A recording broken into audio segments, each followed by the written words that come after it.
I am all set up today. And hey, I've got my camera working again, so that's exciting. Jared came back and promptly fixed it for me, which of course made me feel really dumb, but hey, it's working now, and that's what matters. Alright, how are we doing here? It is almost exactly 7 p.m. where I am at.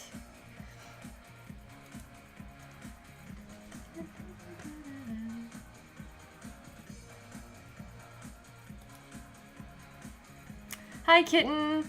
Hey, everybody in the chat. We've got Hey, it's Shar, Indiana Jones, Rose Whiplash, Kitten, Me Eat Crayons, hello, Bloody Lollipops, hello, Layer Heartfly, Maddie Mouse. Awesome. Nice to see you guys. Everybody's showing up for the stream. Makes me happy. Okay, I did a little bit of prep work for this time around. And what I've got here is my same leather pieces that I was working on last time. I did most of this pattern transfer during the last stream, but then I went ahead and did the rest of this piece as well, so we can get started with adding all of the tooling detail. And I've got most of my supplies already gathered. I actually took some time to clean my space today, which has been a huge relief because I don't know, I feel like more productive when my table is clean and isn't just like piled with crap.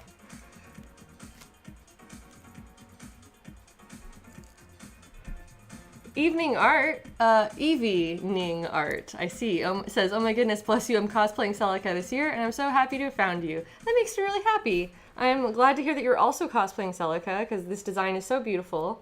And I can't wait to see what you come up with, so good luck with your costume.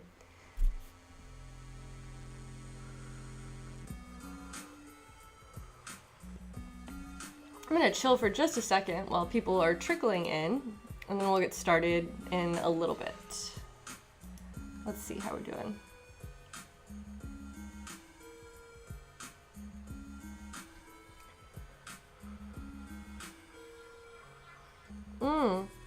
Celica Destal is also doing Celica for AX. That's really exciting. I will definitely, hopefully, have this done for AX. I'm starting to think that Fanime is not going to happen for me because I'm not,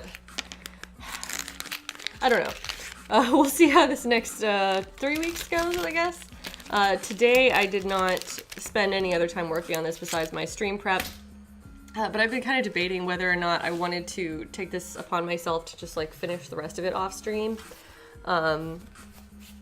But currently right now I'm really enjoying the pacing that I get with streaming, and so currently the plan is to just keep up with the streams and only really be working on stream so that I have the opportunity to share everything that I'm doing. Ice Princess is asking what tea I have. This is my tangerine positive energy tea. I don't know if it has another name, but that's what it's called on the package.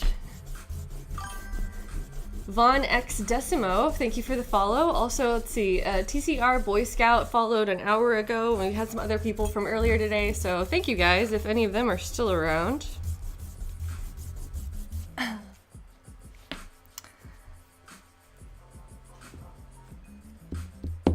Yes, I am going to Fanime, that is confirmed. I will definitely be at Fanime. I'm not certain whether I will, well, no, that one, yeah, that one's planned. I'm not certain whether or not I'll have Celica ready for Fanime. That was my original goal.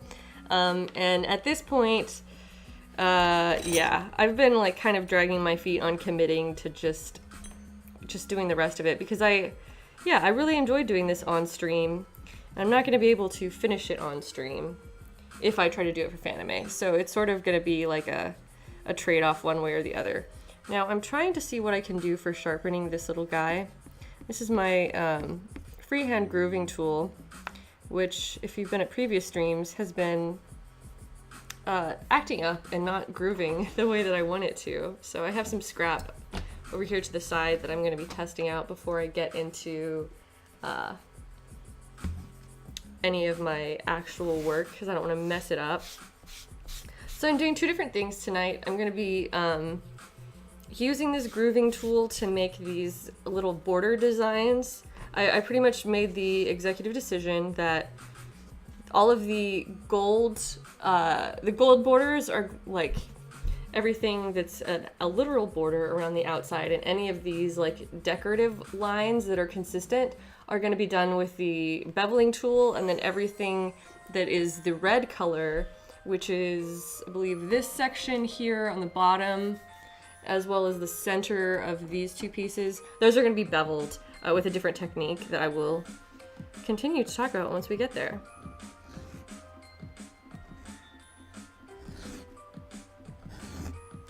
Okay, that's working now. It's working pretty well.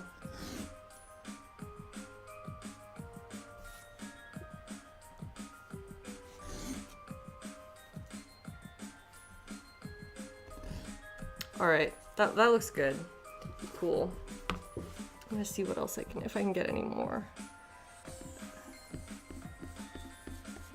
So what I have here is just some Jeweler's Rouge. Oh, I'm like right on the edge of my screen.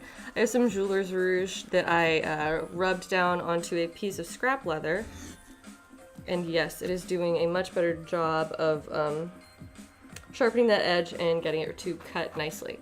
So with that taken care of, I will move into the rest of my pieces and check in on the chat. Mariekos is asking, if I don't have Celica ready for fan made, what would I wear? I would definitely wear Zelda. Well, Zelda's coming either way, so that's going to be my big costume if I don't have Celica. Otherwise, I would have both. Taiwan Adventures, thank you for the follow. Welcome to our leather crafting stream.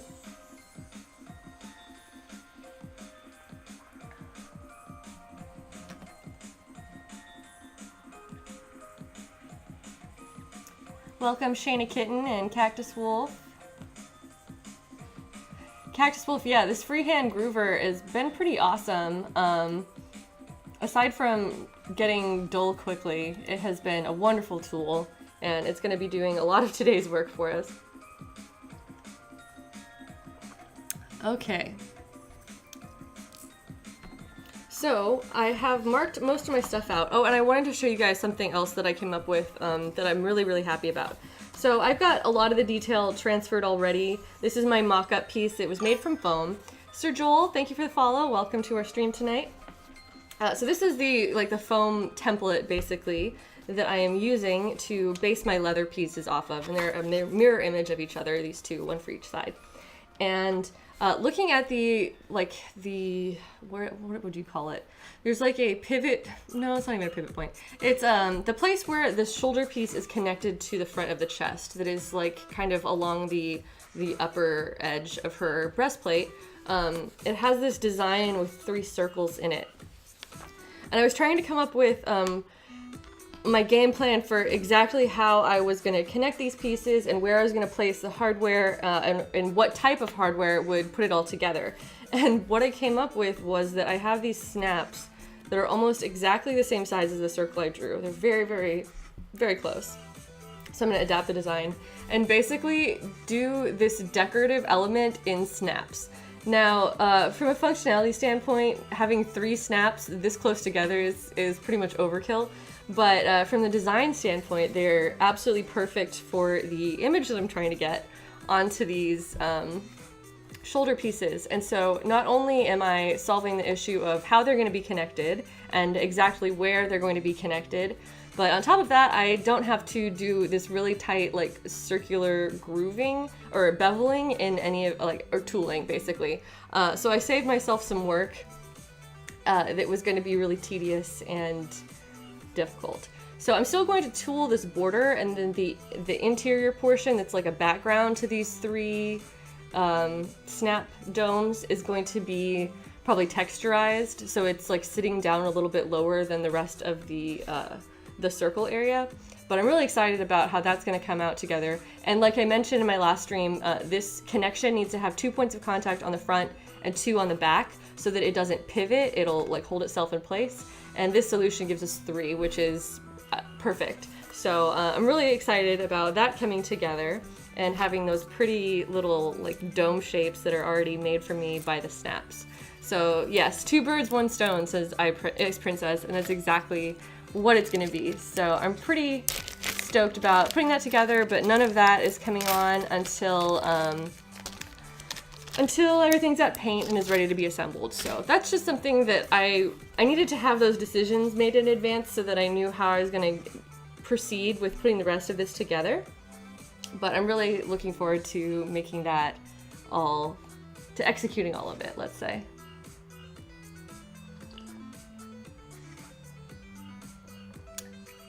VoxX Decimo asked, how many cosplay projects are you planning to do this year?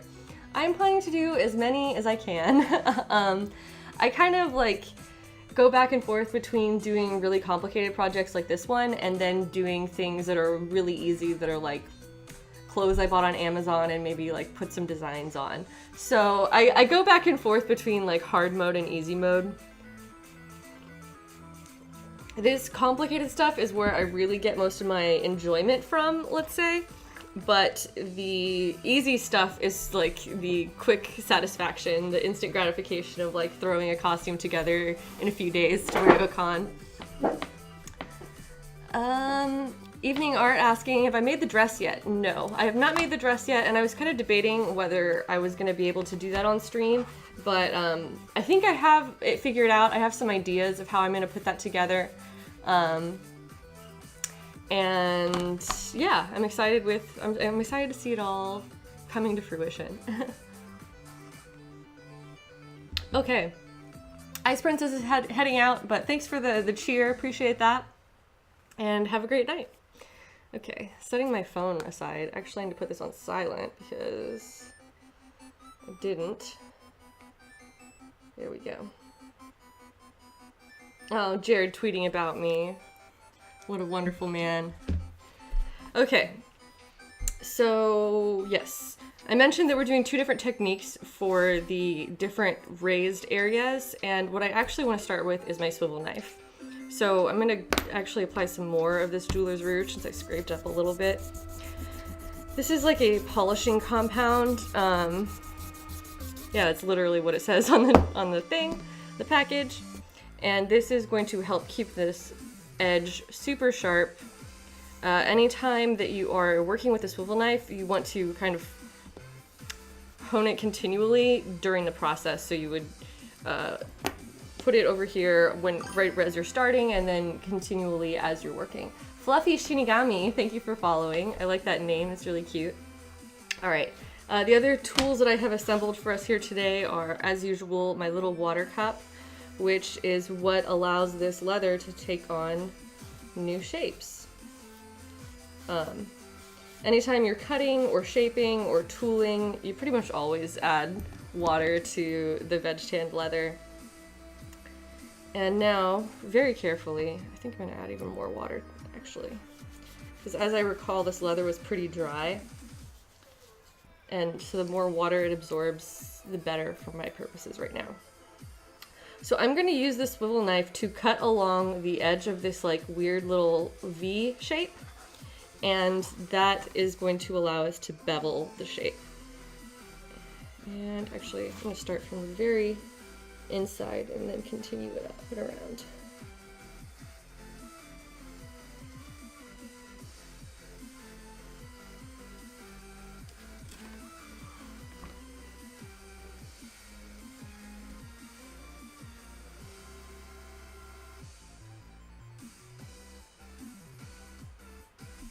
The swivel knife is the scariest tool because there's so much opportunity for it to go wrong. Any cuts or changes that I make to this leather are going to be permanent. There's no going back. So I'm trying to be very, very careful with where I'm placing these cuts and get it as close as possible to my guideline. Now I had to use regular pen to copy my design down because I wasn't able to buy a Tandy like invisible pen. I tried 2 different times and both times they were out of stock. Apparently they like didn't get their shipment. So I'm still waiting on that to become available so that I can buy another one. So that means that there are going to be some permanent marks on this, but the paint will take care of them. So they're going to be hidden in the final product, but it's kind of a bummer that I have to use something that is permanent because I'd much rather have it clean and use the nice like invisible ink, disappearing ink, let's say.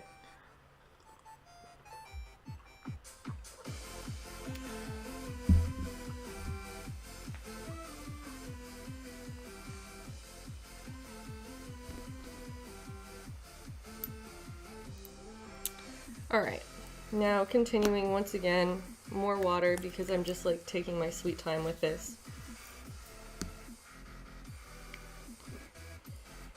And I will go from this other corner. From the same corner on the other side, rather.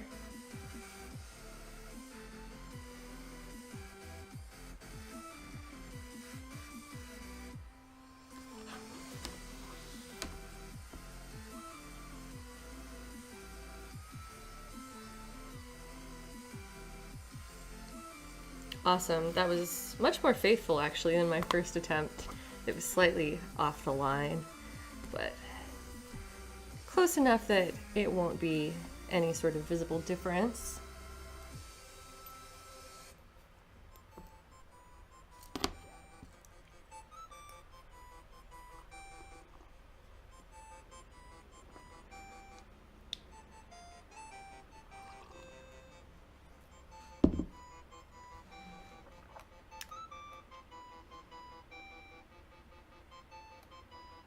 Oh, Shayna Ketton said, thank you for my Twitter thread that I made about Jared was cute. Oh my goodness. I kind of went off the deep end and made this long Twitter thread about how much I like Jared because I really like Jared. He's a wonderful person. He makes me so happy. So I tweeted a lot about it the other day when I was waiting for him to come home.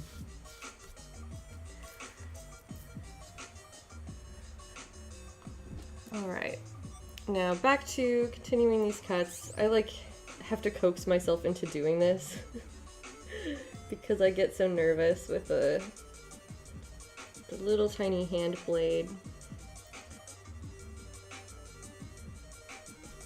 Beautiful. I had to do a ton of this for Zelda though, so it did desensitize me a little bit. And that was my first like major tooling project, so I was very careful, let's say. It took quite a bit of time to finish all of that. So I'm continuing with my stropping, is what that's called. Wait, I just turned this around. I can't make up my mind about which direction I want to go.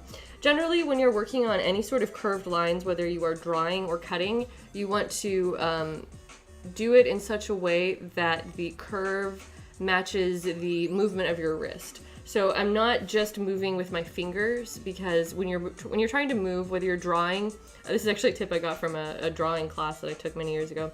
When you're drawing, you don't want to be working with just your little fingertips because your muscle is much tighter and there's a lot more tension in your arm when you're trying to work with the smallest muscles of your fingers.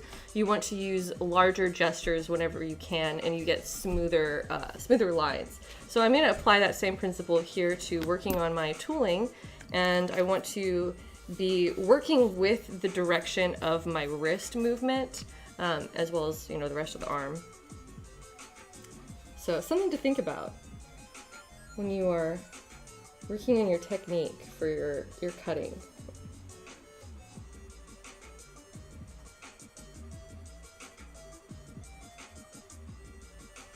I had to work on having my blade more upright because I tend to angle it as I'm cutting, and then you get an angled cut. So that's something that I need to improve on my own cutting and swivel knifing. Everyone's talking about how they don't want children. I think I missed something in the chat.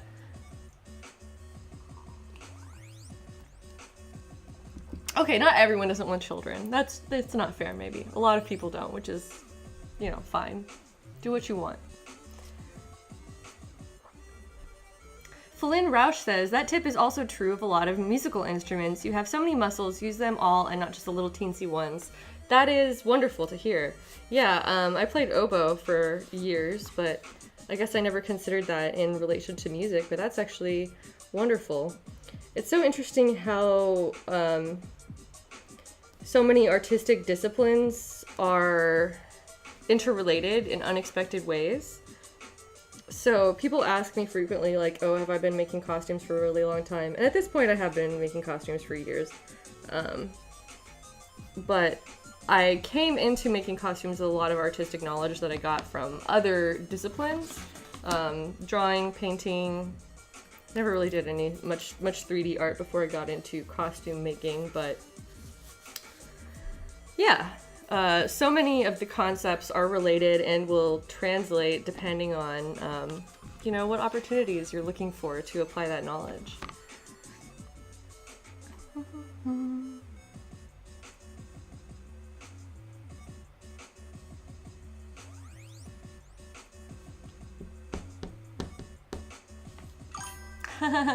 The Rainmaker says, "Woot, Oboe, I knew I liked you." Awesome.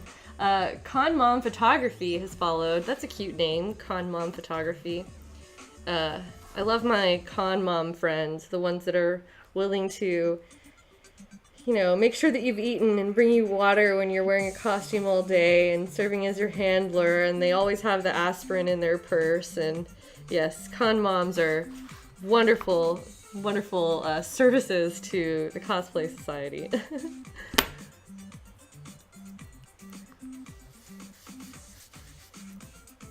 I'm gonna do most of these swivel knife cuts kind of like all at one time across my 3 different pieces, and then we'll go back to doing the grooving next. No, that's fine. This is a fine placement.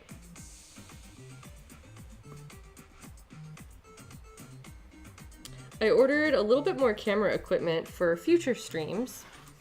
I have basically another mount for the overhead camera that's longer that will enable me to get closer to the work. So you'll have the ability to see a little bit more detail of what is going on with my projects pretty soon, I hope.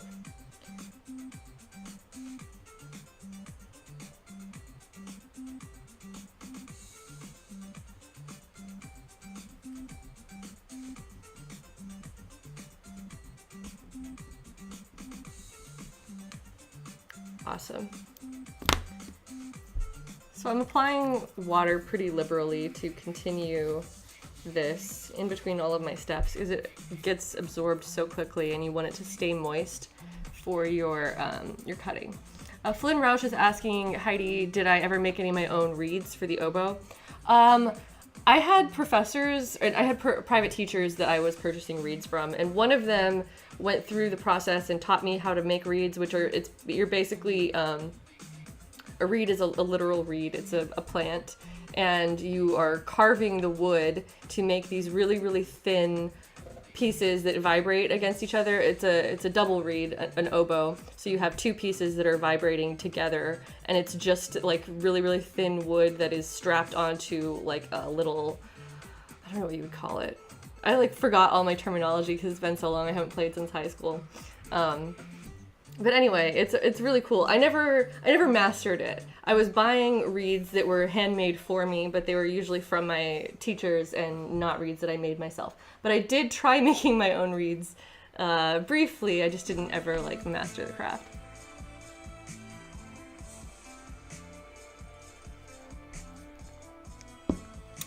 Alex, welcome.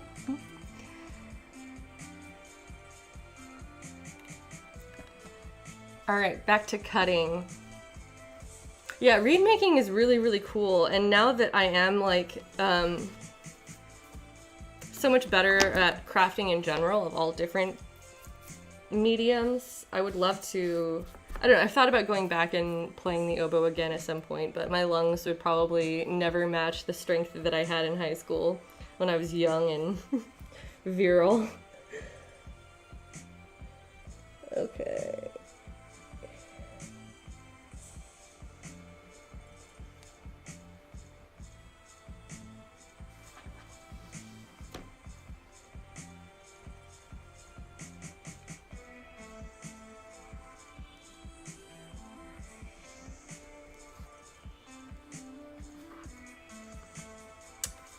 And a few more cuts and this will be done.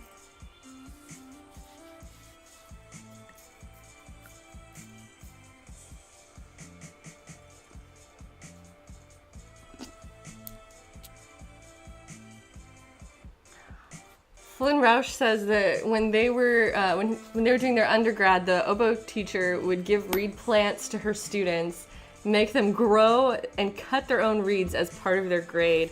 That sounds amazing. I would love to take that kind of intensive class, honestly.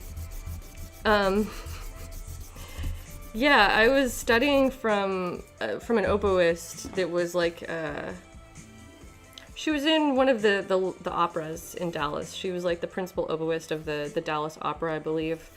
And I studied with her for years throughout high school. And then I stopped playing oboe and took many years off and eventually went back to college at a university and discovered that in the interim years, she had become a professor there. And I passed her office like 3 times a week going to class, and I never worked up the courage to go and say hi to her because I was so afraid that she would be disappointed in me for abandoning the oboe instrument. So I never did go and say hi to her, and I kind of regret that.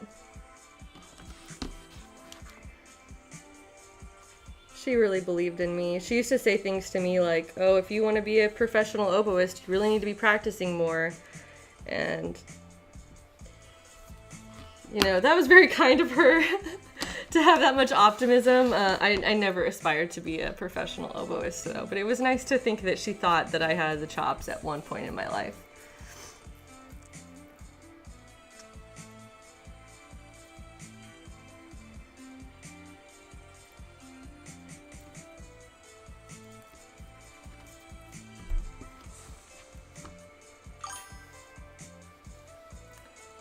Meengar has followed. Welcome. Thank you for the follow. We are doing some leather work here, like usual. You know, when I started streaming on Twitch, I didn't think that this was going to be just a leatherwork stream. I planned on doing a lot of other things too, but so far we've been pretty much only doing leather streams. You know, which is fine with me. I really like doing leather work, and I do quite a bit of it for cosplay. But, well, I guess we did a wig stream. That's true. We've done a wig stream. But in general, I probably will be branching out more in the future. But I'll keep this up for now. I want to do some sewing streams, like I mentioned, for Celica, and make some of those items on stream, at least. So that way, anybody who's curious about how I made this costume will get, some information about every step of the way. At the very least, part of every piece we made on stream. Let's say that.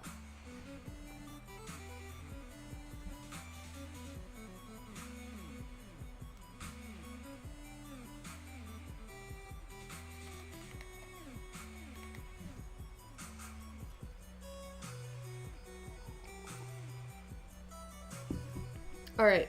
So on this one, I am only beveling the bottom edge of this. The top edge, I don't know if you can see it, but I have basically,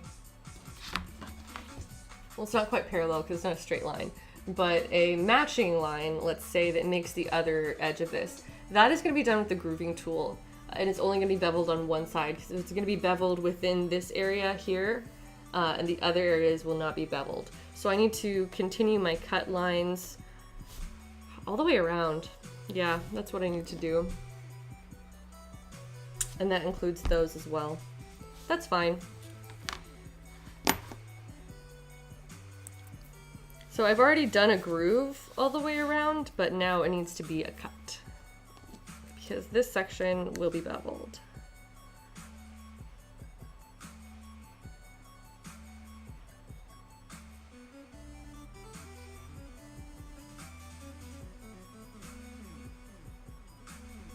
Luckily, the groove that I've already drawn makes the cutting very, very easy.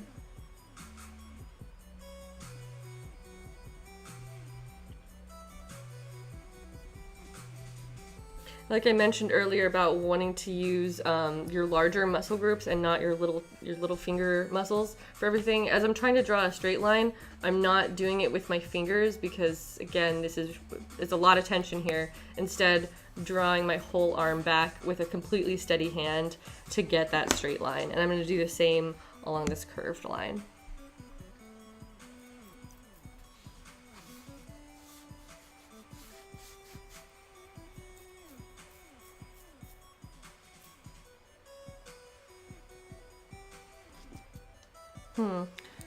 I know I'm missing some things in the chat, so if you have questions and I don't get to your question, just ask it again. I'll do my best. There's a lot of conversation going on tonight, which makes me happy to see. People talking about all kinds of different things.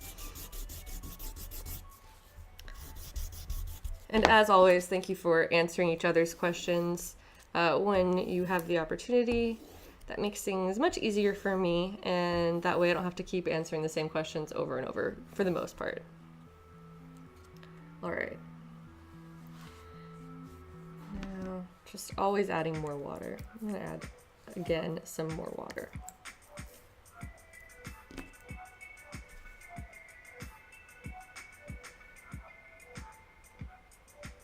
So, as I mentioned, this is a whole arm movement, leading the blade along the line that I've drawn. That went really well. Nice. And for the swirl. So the reason this is called a swivel knife is because it literally swivels in your hand. It enables you to get these nice curves. Oof. If you're good at it, which I'm not making that claim. I'm not necessarily good at this, but I am doing my best.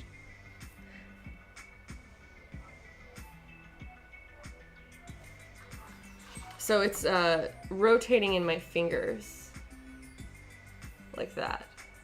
And that is what enables me to get around these really tight curves.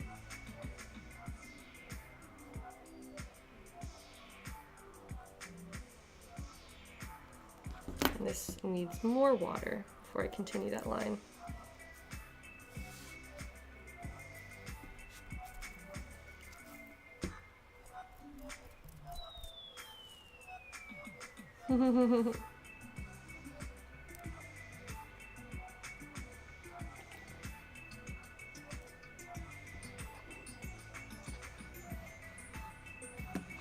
Madeline is going to her first con on Friday. That is really exciting. I hope you have a good time. Sometimes cons can be intimidating, but I hope that you have a wonderful first experience at a con.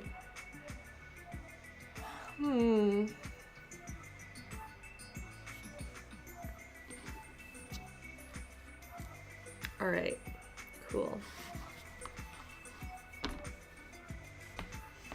Steakatron says, hey Heidi, if money and time weren't obstacles, what would be your dream cosplay? I mean, you're looking at it. You're always looking at it. Here's the thing.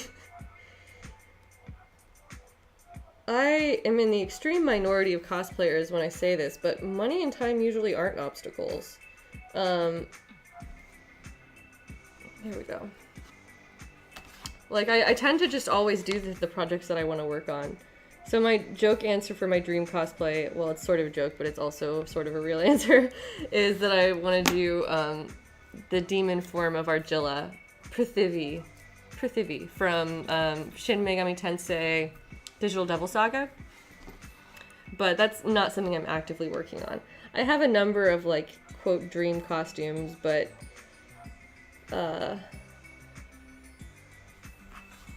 I work so slowly, it takes me a while to get to them. The Lily Effect, thank you for the follow, as well as NPC Wendy K, thank you for the follow. Nice to have you guys here.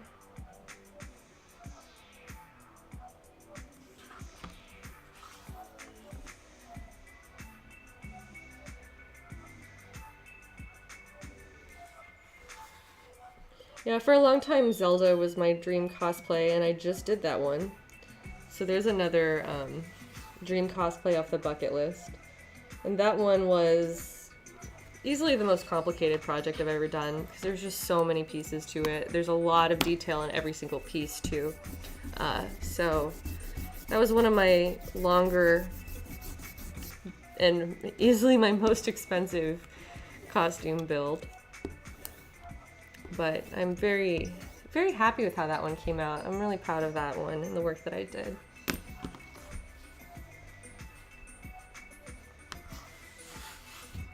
Violet Sand says that they're really glad to be watching my past streams and that it's helped so much to be not confused about what the different tools. I am excited to hear that. I'm glad that people are watching the streams on YouTube, because I feel bad for changing my YouTube content so drastically, because I used to update weekly with all kinds of different videos, and now I'm pretty much only putting stream archives there. I was worried about it for a little while, wondering like, are people going to be so annoyed with this that they just like never watch them or unsubscribe?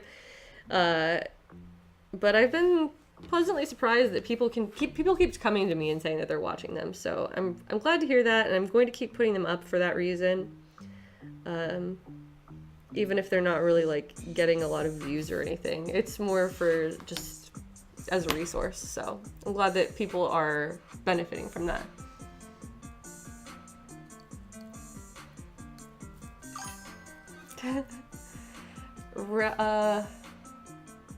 Razmacat Sam? Razmacat Sam, maybe? Thank you for the follow. And my attempt to keep everyone's usernames straight, or pronounce them as best as I can, frequently doesn't go so well. But I always try.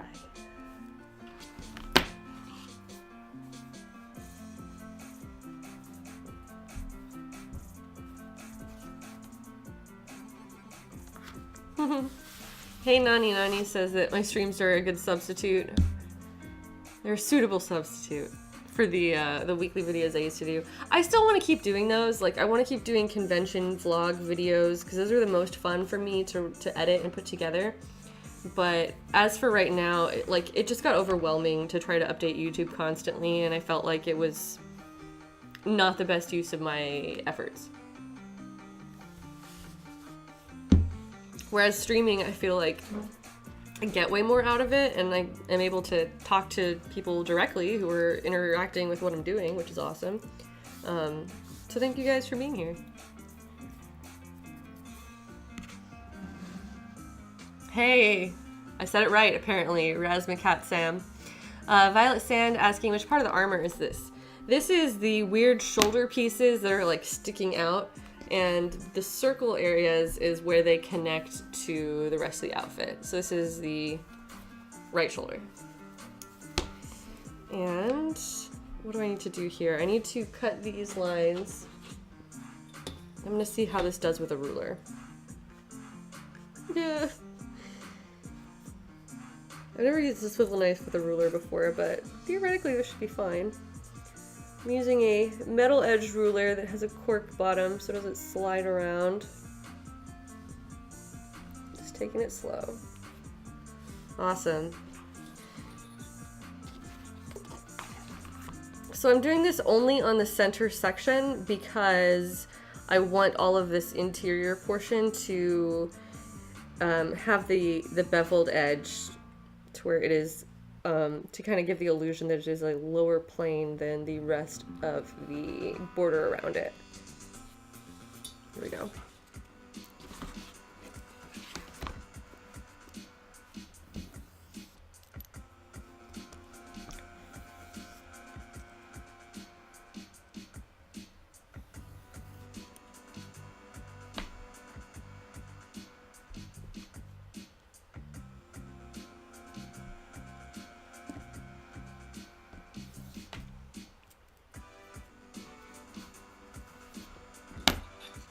Oh yeah, this piece obviously is the back plate, or maybe not so obviously, because I didn't say that, but thank you for people in the chat pointing that out.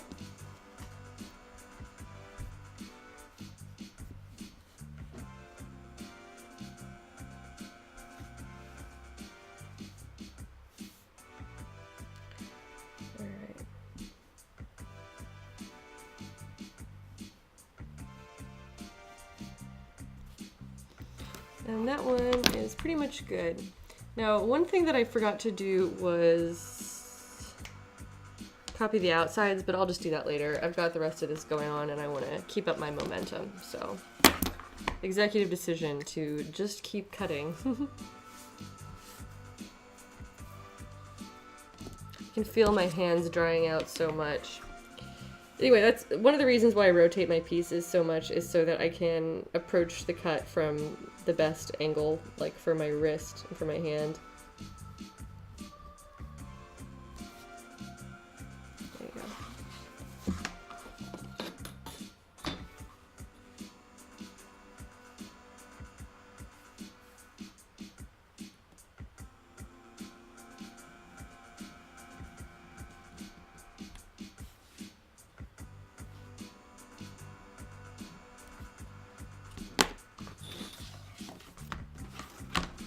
And once again, positioning the piece so that the ruler is covering like the side that I want to protect the most. That's fine. Is it fine? It's not fine. I'm gonna sharpen it some more.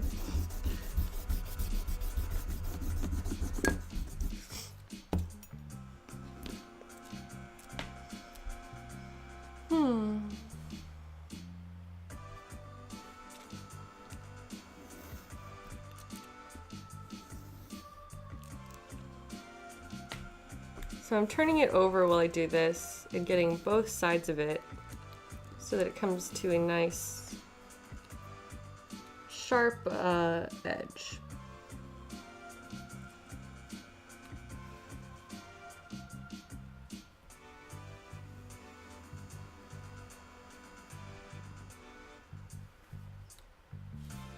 Perfect. Awesome. And that is all of the parts that I had marked out so far. And now I'm going to put this aside and do my other tool. So this is the grooving tool that I was testing out at the beginning of the stream. This one is using a pushing motion, and I'm going to continue to use my ruler to just quickly groove out the rest of these vertical lines.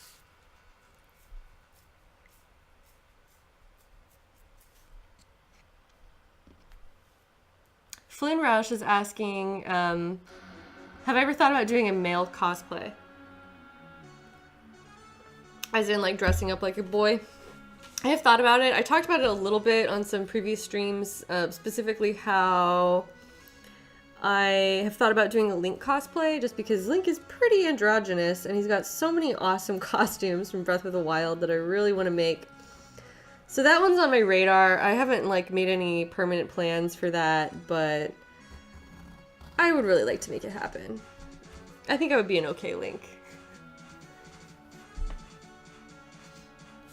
Lost Nobody's asking, what's more of a draw for your choice of cosplays? Liking a character, liking the game, liking the costume, or all of the above? It's a mix, and it varies per character, per costume. So typically the reason why I would, like the number one reason why I choose to make the costumes that I do make is because I like the costume design itself. It's ultimately the thing that typically inspires me because it takes me so long to make it. Like, whether I love the character or hate the character, I have to love the thing that I'm making or I won't want to do it. So the number one reason is loving the design. Outside of that, I am most likely to love designs from games and characters that I love, which obviously, you know, that makes sense. So like for Link, I just love Link. He's a good dude. That's not cute. It's fine. I'm gonna bevel this shape and that'll help clean that up a little bit, but I'm not super happy with how those grooves ended up. Yeah, so it's all of the above, but most notably is, do I love the thing that I'm actually making?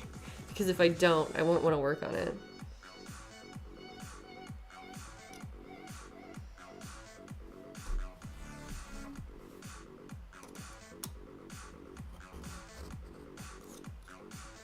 This is going so well earlier.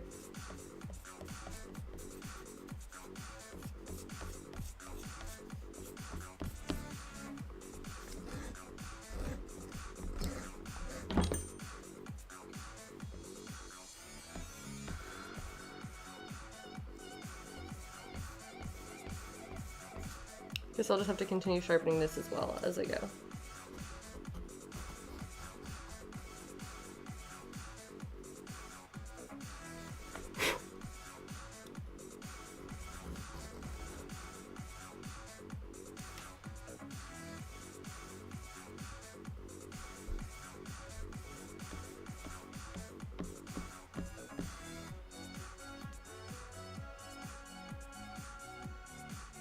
I had some pins over here that I moved, so let me grab them because I'm gonna need them to keep this not clogged. Alright, what have I missed?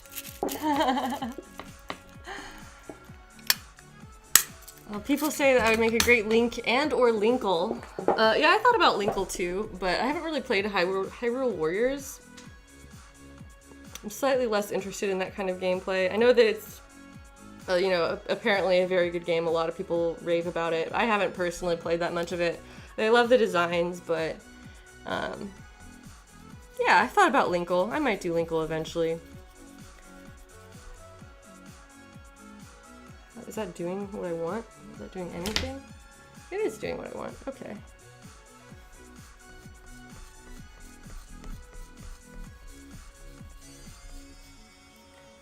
All right.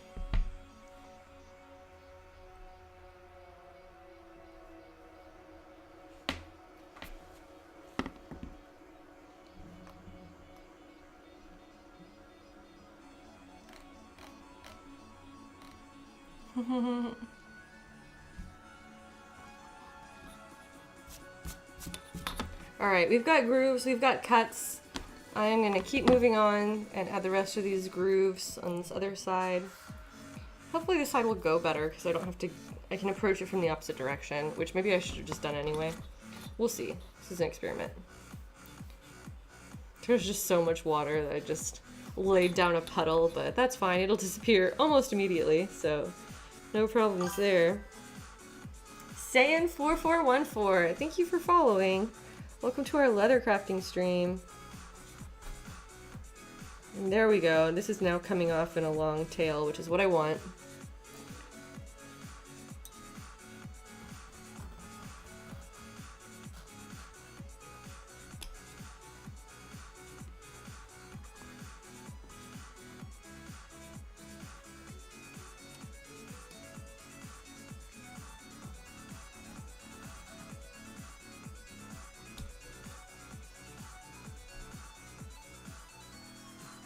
Blue Madness is asking, am I wearing prescription glasses? Yes. That's why someone commented that I look like a granny when I'm looking over my glasses to see the chat.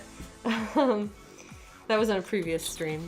But yes, I do wear prescription lenses, and when I cosplay, I wear prescription contacts that are usually colored contacts to match the character.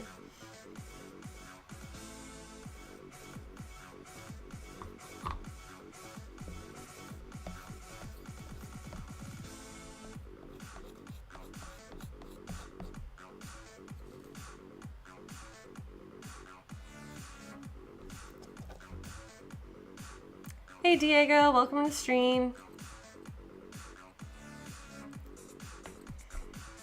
Hey Chad, welcome to the stream. Nice to see you here. Alex is asking if Jared is back. Yes, Jared came back on Monday. I was extremely happy. I kind of just like shut down when he's out of town. I stopped taking care of myself. I stopped functioning as an adult. I just really like him, okay? There we go. Got all my grooves cut out. I'm not crazy about the way that they look because it's still not completely sharp. I'm doing my best with this, but we just need to do some more research on exactly what angle I need to get this from to get it to sharpen the way that I need it to. Chad says, I need D&D again or I'm gonna throw a table. I agree with you, man. I'm always ready to play D&D. I just don't respond to the emails because everyone else eventually agrees that they can't show up to the time, and I'm just like, I'm ready all the time. I'm always ready. I think I'm more ready than anybody. Chad is in the same D&D group as me, where Holly is our DM, and she's wonderful, but it's a little difficult to get the gang together sometimes. Space Ruben, thank you for the bits.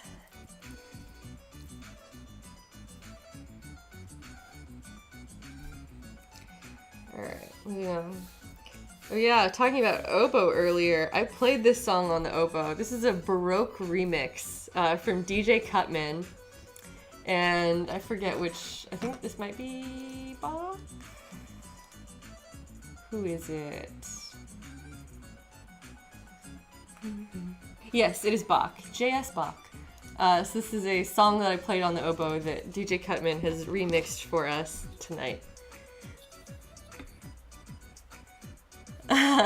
Okay, Chad, I will start being more aggressive in the email chains and start letting everybody know how ready I am for D&D. And maybe that will help peer pressure the rest of them to get their shit together. Pendragon says they love the Death costume I made for Jared. That makes me happy to hear. I love seeing him in it. He looks so cute. Death is his D&D character that he plays on a live stream show with Wizards of the Coast.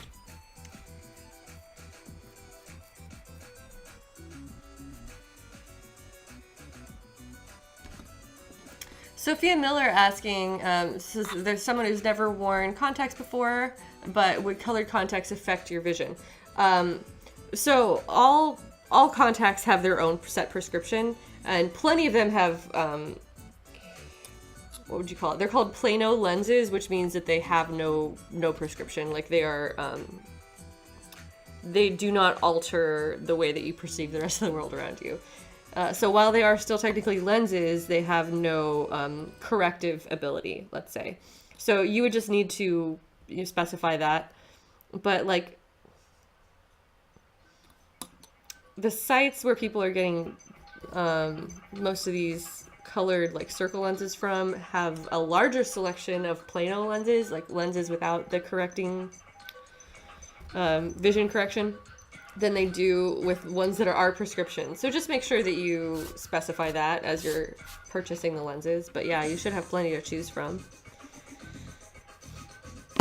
Now, if you live in the United States, you should be aware of the fact that that's illegal.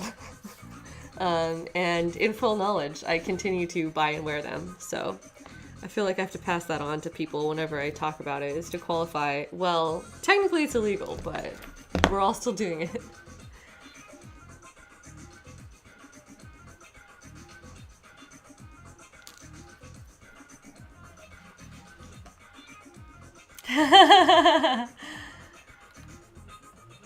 I'm just laughing at Chad having to tell people it's not his birthday. I still don't know that joke, but that's fine.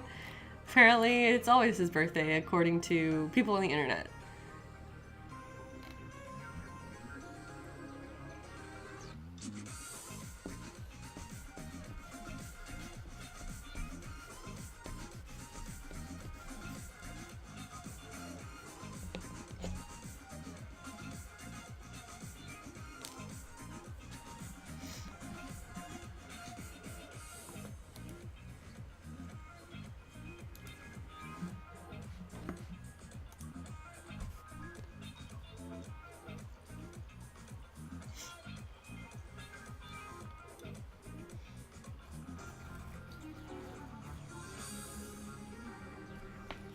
There we go. This one came off in a long strip, which is what we were going for.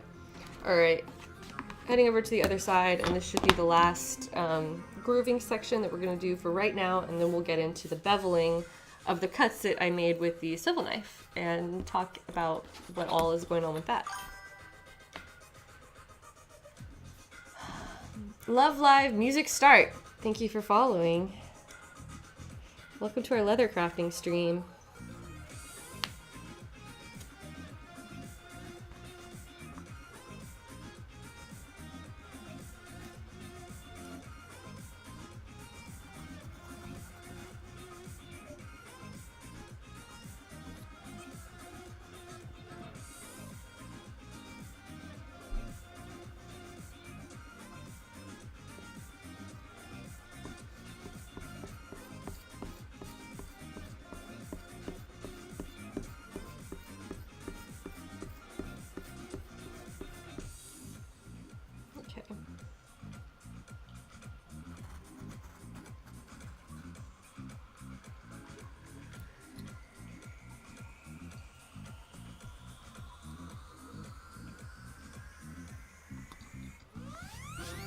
Let's see, Violet Sand is heading out. Oh no, it's 4 a.m. where they are. Well, thank you for stopping by at all. Nice to see you here, and I hope that you can catch the streams maybe on YouTube or just in the archive.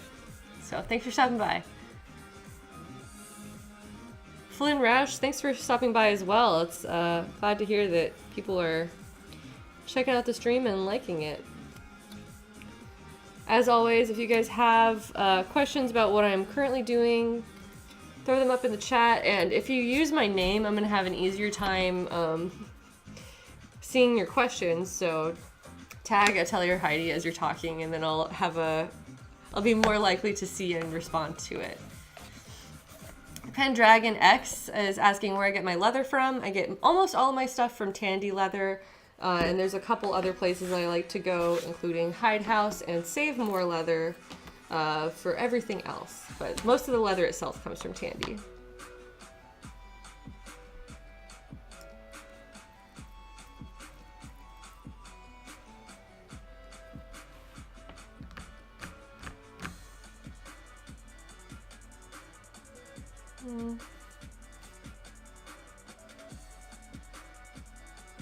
All right.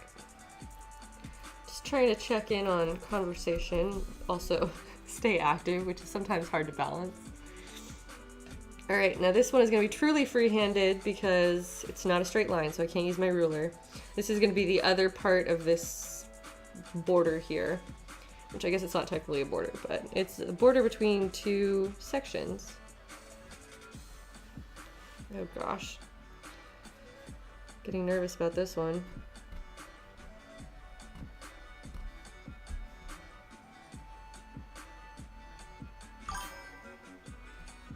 I'm gonna look up and read that in just a second after I make this cut.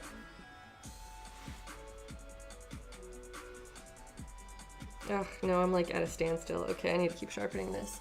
Let's see, Livewire Pro, thank you for following.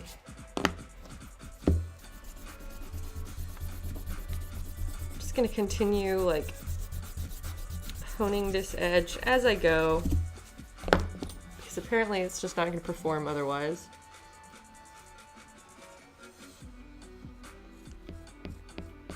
It's got to be another one of those. Now this is the game music. What is this song? I had to look it up. Oh, this is Final Fantasy. Okay, great. Sometimes they all blend together. This one sounds almost like it could be one of the Baroque songs as well. It has that kind of flavor to it.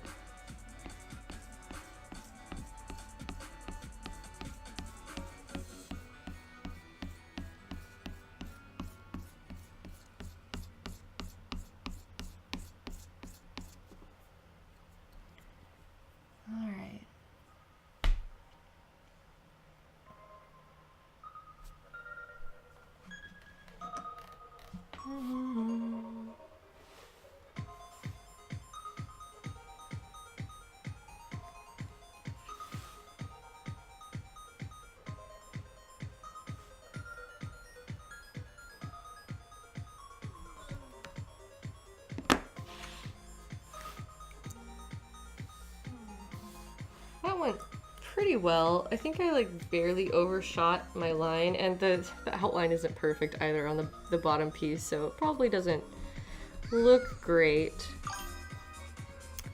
What do we got? Chris Bob, thank you for the follow. Welcome to the Leathercraft stream tonight.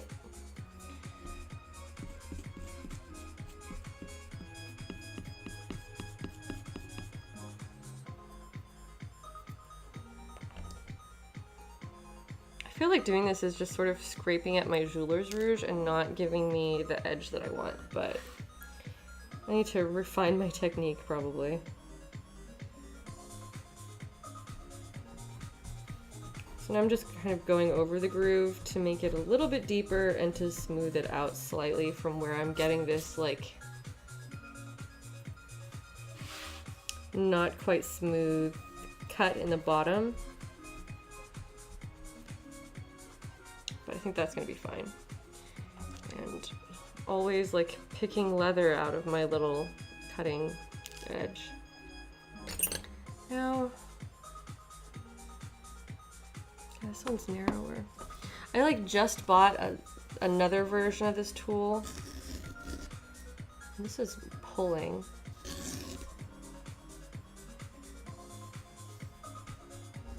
And does not group by pushing.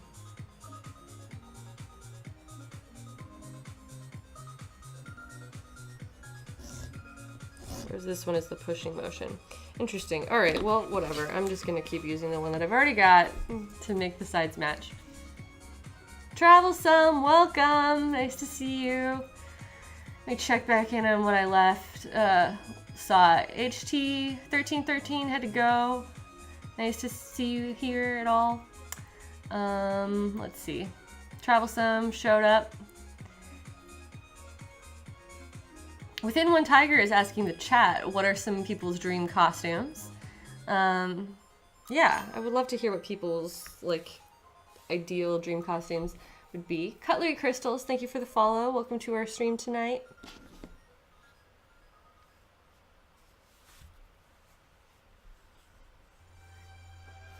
Oh my gosh, Sokka's wolf armor. I love that design so much. It was Cactus Wolf said that. While I was working as an intern at God Save the Queen Fashions, that was one of the costumes that she was making for a client. This was several years ago. And so I got to see her work in person, the Sokka tunic, as well as, let's see, I worked on some armor for that, actually. That was one of my first ever leather armors. I forgot, that was for Wolf Sokka. One of the first leather projects that she put me on when she was teaching me to work with leather was to make these greaves for Wolf Sokka and do some tooling for them. So yeah, I love that costume and I have nostalgia for making that when I was an intern.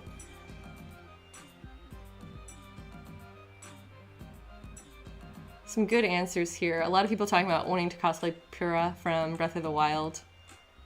Fairy Asuna. Marth or Mega Man.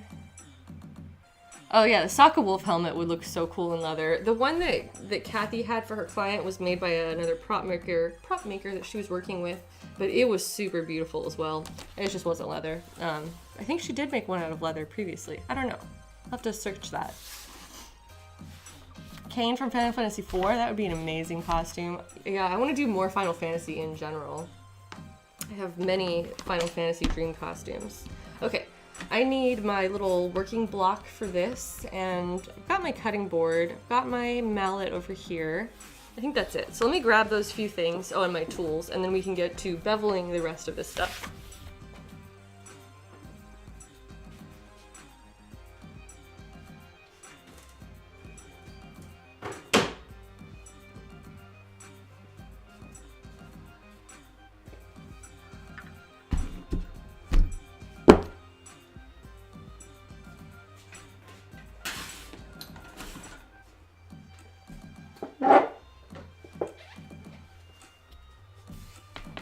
Sir Joel says Ryu from Breath of Fire 3. Nina from Breath of Fire 4 is one of the costumes that I have planned. Like I bought fabric for it. I have some silk sitting in my closet right now that is designated for use for Nina, but I have no idea when I'm gonna actually do that one. That was one of those like spur of the moment cosplay buys where I bought supplies that I wasn't committed to working with right away, and you know. That was several years ago. So we'll see if that ever comes to fruition, but I would love to cosplay Nina from Breath of Fire.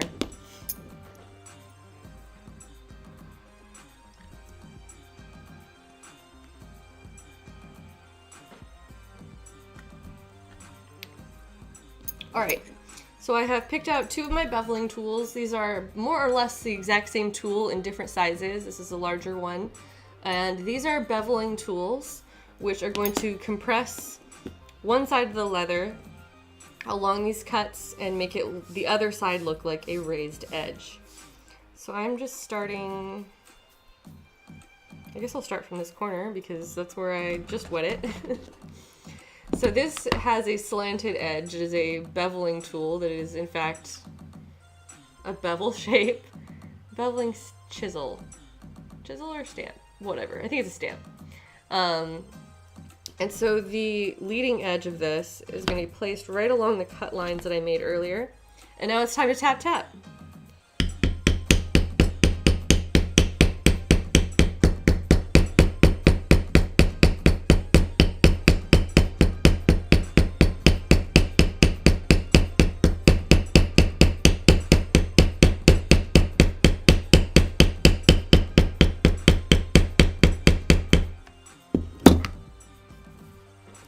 This is gonna take a while. You can kind of see how that's going, maybe. Not sure how obvious that is, but I'll hold it up and show it off in a little bit.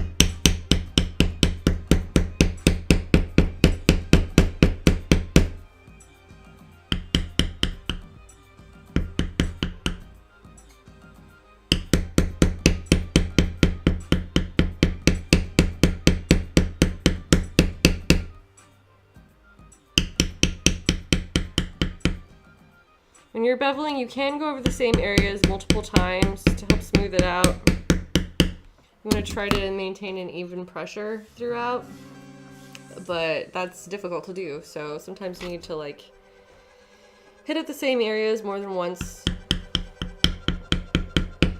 Just try to balance it.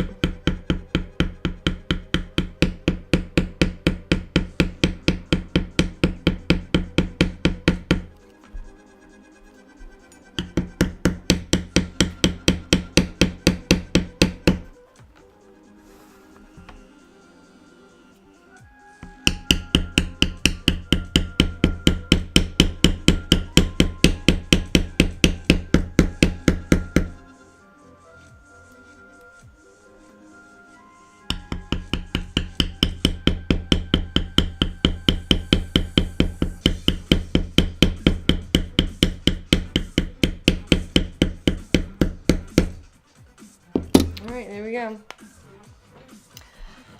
gonna take a moment and keep looking back at the questions. Let's see. Pendragon asking, do I generally have more than one costume in progress at the same time?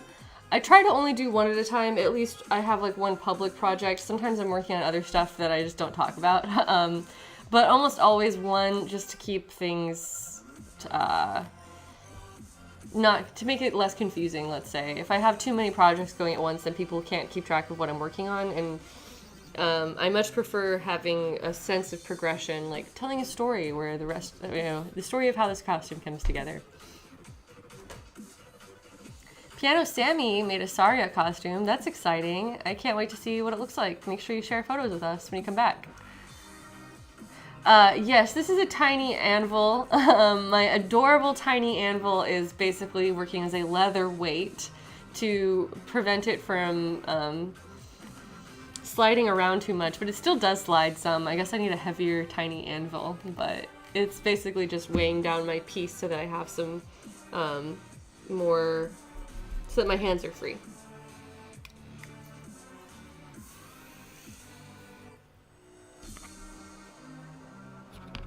Alright, now for this very corner, I'm going to switch to the smaller beveler.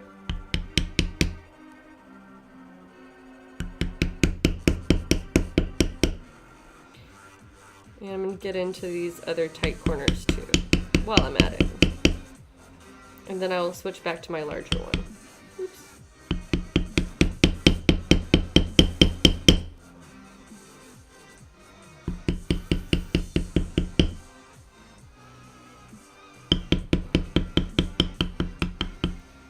So I'm trying to approach this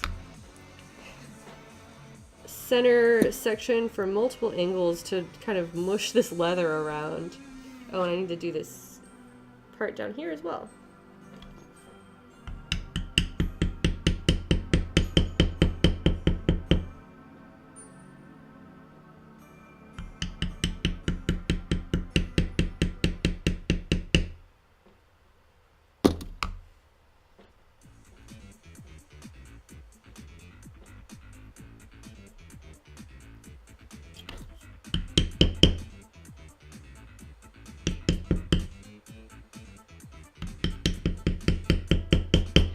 So I'm using this tiny one right now because I'm getting into these little details, but in general you want to use the largest beveler that is suitable for the area that you're working on so that you can smooth out more of it in a single tap.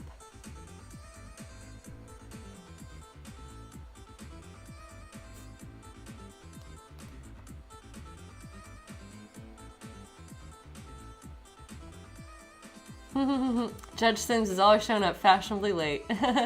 Nice to see you. We've got face cam back, that's right. trying to get up to the questions. Blue Madness asked, do I avoid cosplays that require too heavy makeup or facial props? Not necessarily. I mean, that's not my forte, so I don't gravitate towards costumes that have a lot of facial prosthetics, is probably what you're asking. You know, I have done a little bit of that, but not well. I'm at the point now where I feel like if I were to do something that had a really heavy or interesting makeup or facial prosthetics, I would probably hire someone to do it for me because I want it to be as good as possible. And that's just not my skill set. You know, I know makeup artists that are very talented, that have that ability, and if I really wanted to do like an amazing costume that had some really incredible, involved, detailed paint, like face or body paint or other makeup needs, I would probably just want to hire somebody to do it for me.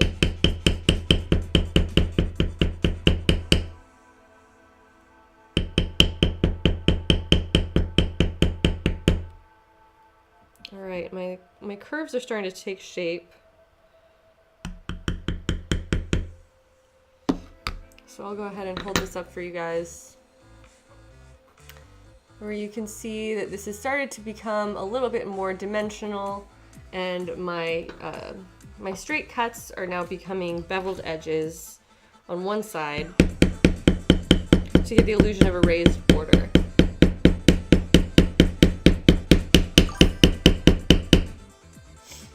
Neko77 has followed. Thank you so much. Welcome to our leather crafting stream tonight.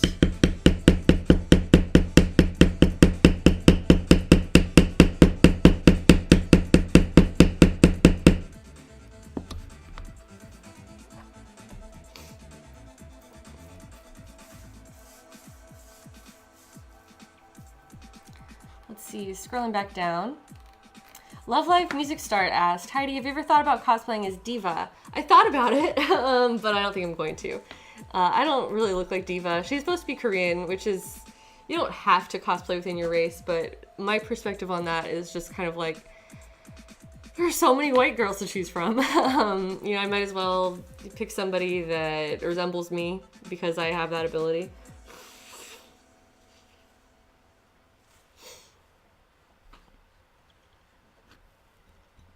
But yeah, I really do like Diva's outfit a lot. It's very like plug suit inspired for sure.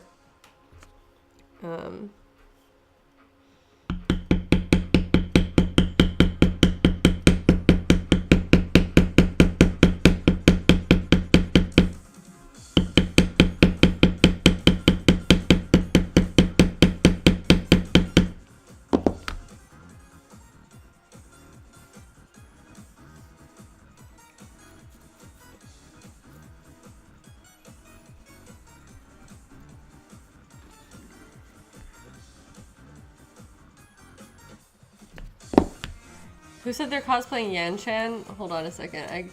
Scarlet Letter. People who are using like the super neon colors, sometimes hard to read the name. Yeah, that sounds fun.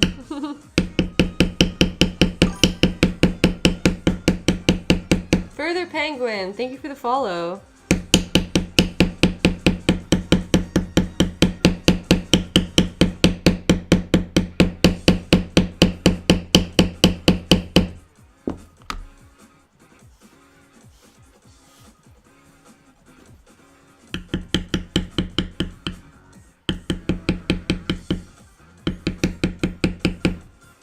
So, I've mentioned this before, but as I'm tapping and moving my tool along with this, the motion of the hammer is what is driving my tool forward.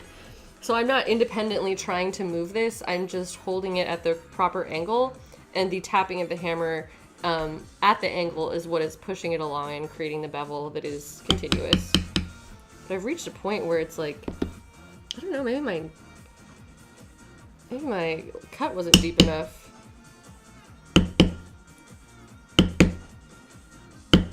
It's better to do it in one smooth, continuous motion, because then your bevel is smoother. But I've kind of reached a point where the leather was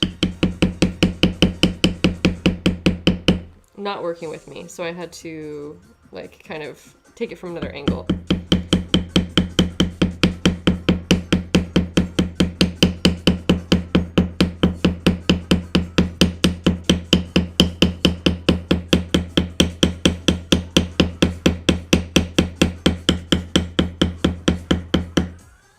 I want to get a better leather cam because you know the overhead camera is me trying to show as much of my work surface as I can, but ultimately a lot of the work is so little and detailed. I wonder how easy it is to see it all. So if you guys are having trouble, you know, that's feedback that I can try to implement to make this camera setup a little bit better.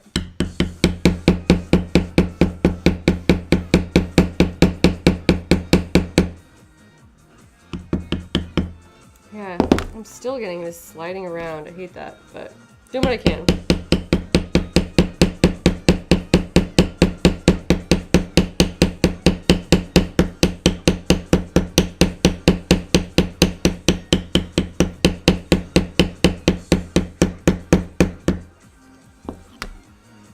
Awesome.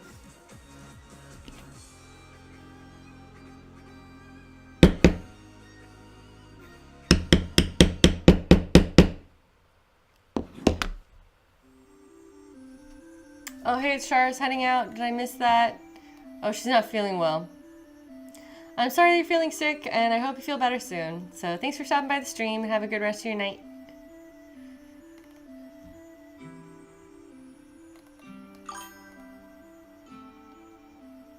Sally Theodora, thank you for following.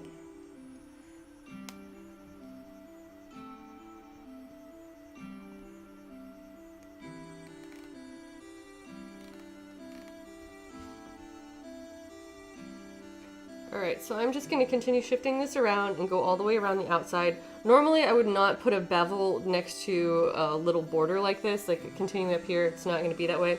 But I wanted this entire area to look like it was separate, I guess, from everything else that's going on, because it's going to be a different color. So with that in mind, I am beveling this edge, and that is why I went over it with the swivel knife, even after making the groove.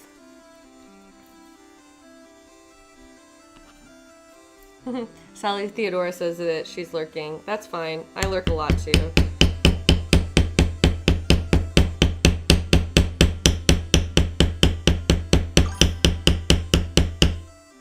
Pendragon, thank you for following.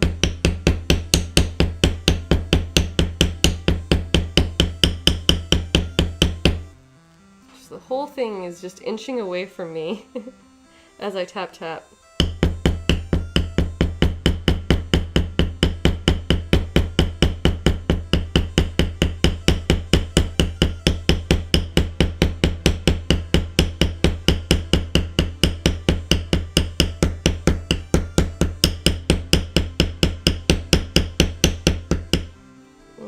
Starting to just barely run off there.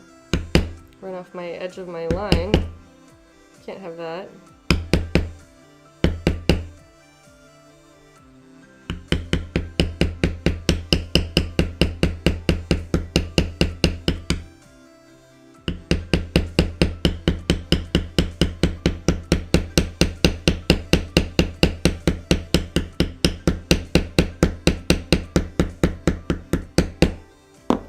Alright, we've made it to another corner.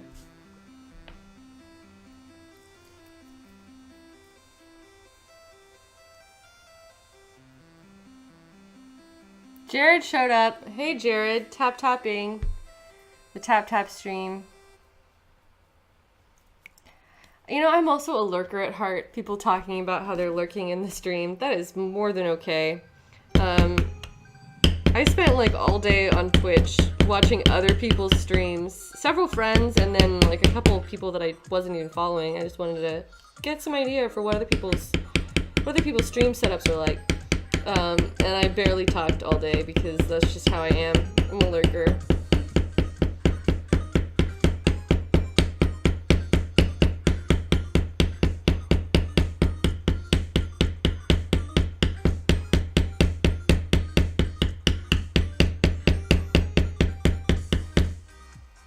Alright, that smoothed that out considerably. And ready to move on to my next side.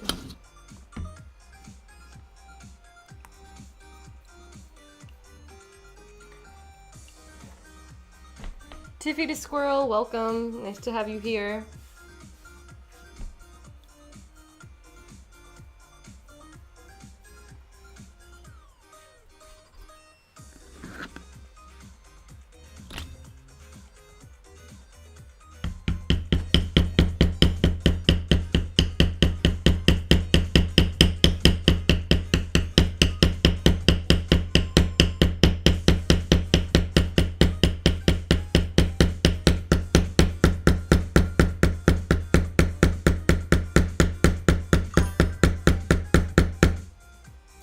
Amy K2, thank you for following.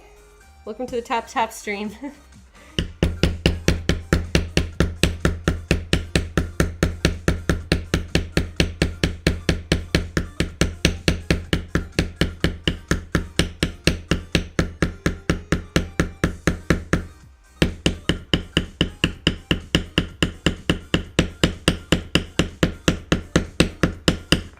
Ooh, that was close. My tool slipped, but thankfully I did not hit it after it slipped out of position.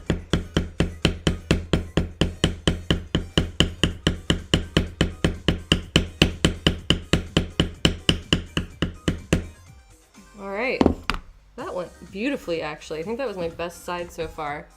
Let's see what's going on here. Pendragon is off to bed. That's fine. Nice to see you here. Thanks for stopping by.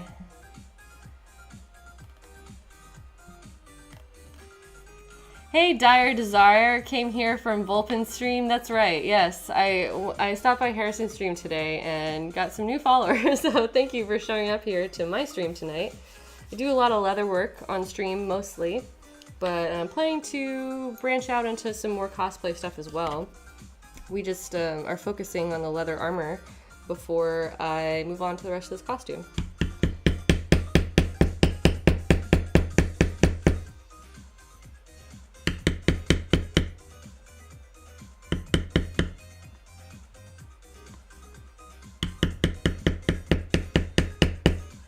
I'm gonna get my little smaller tool one more time just for this very corner to try to get it as sharp as I can.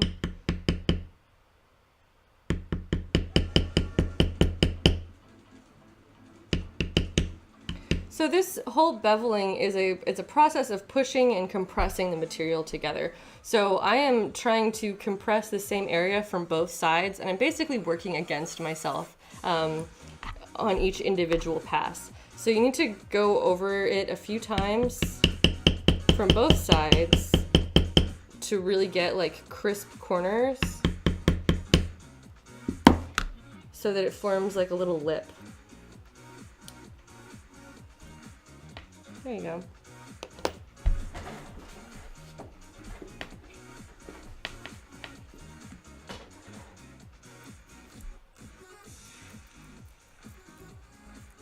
A lot of people are working in art. It seems like everyone's talking about what they're drawing or sketching. So that's always exciting to see. Yes, the hammer or the mallet itself is rawhide. So this is also made out of leather technically. Yeah, it's like almost like a resin. They make mallets out of a lot of different things. And this is one of them. This is sort of like an entry-level hammer, honestly, or mallet. That's probably on the list of tools I should upgrade, but one at a time.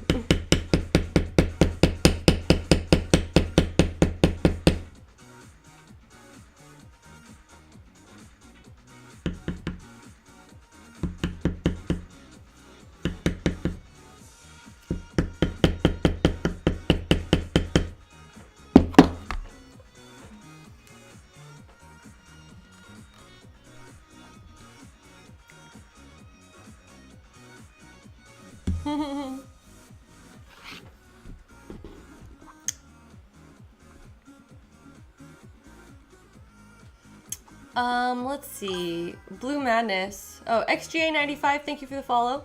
Blue Madness in the chat is asking, do I have to press this entire area after beveling?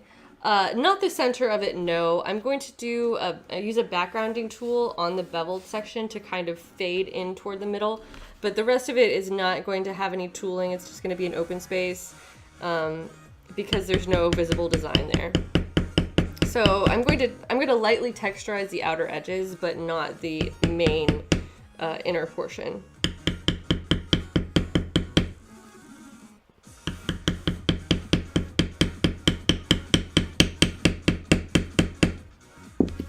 I feel like my tool is fighting me a little bit and not going exactly where I want it, so I'm going to try to be really careful on this section here so that I don't mess up my clean lines.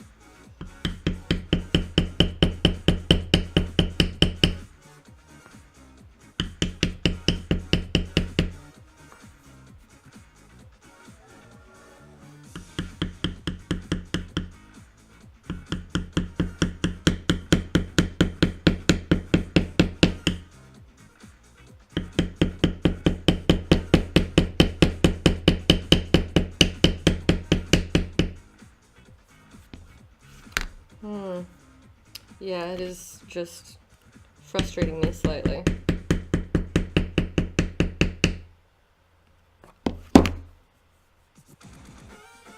So I'm rubbing it with my finger to kind of smooth out what I've done and then push a little bit back into place. It's being a little bit stubborn with how it wants to compress, but I think I've got it worked out. So sometimes you just have to work on an area a little bit more.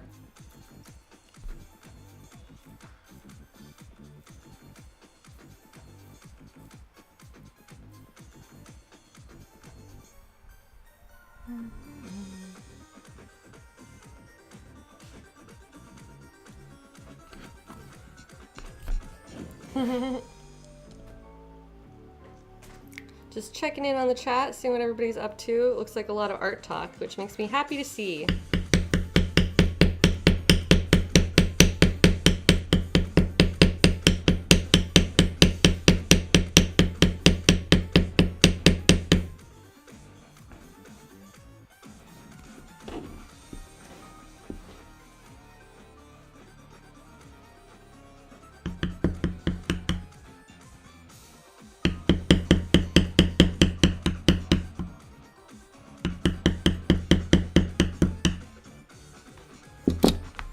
We have a visitor down by my feet. Someone has come to say hello. Deki Paki, thank you for following. Welcome.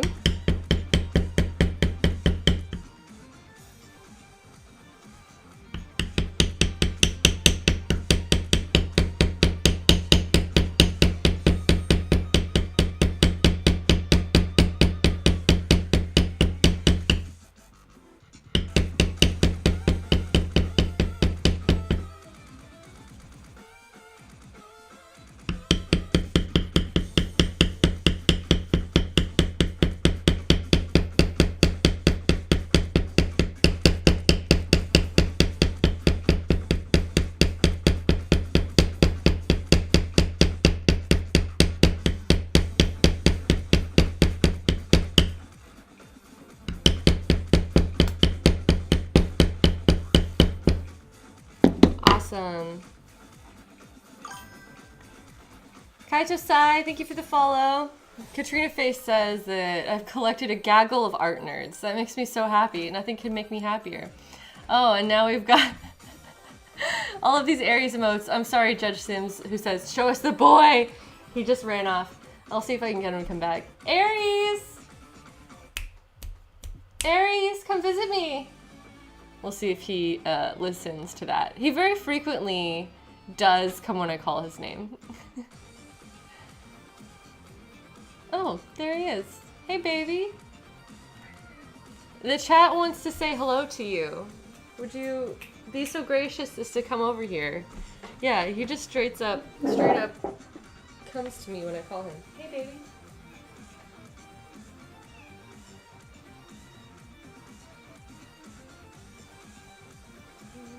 Here we are. Say hello to the chat. Aries Bahamut. Yeah? You're not normally allowed up here. I probably shouldn't be teaching you that this is okay. But you don't know how to look at the camera, do you? There he is, guys. There's my clickbait for the night. Mr. Aries coming to say hello. The sweetest cat in the universe.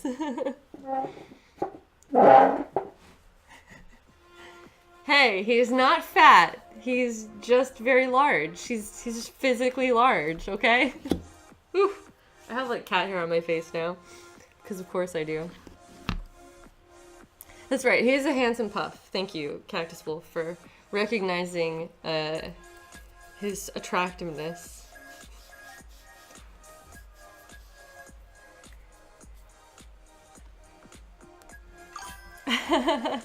Winter Black Wolf, thank you for the follow. Yes, that's right. Nightbot does not like all caps posts, so if you try to talk in all caps, you will most likely be briefly timed out because Nightbot is a tyrant.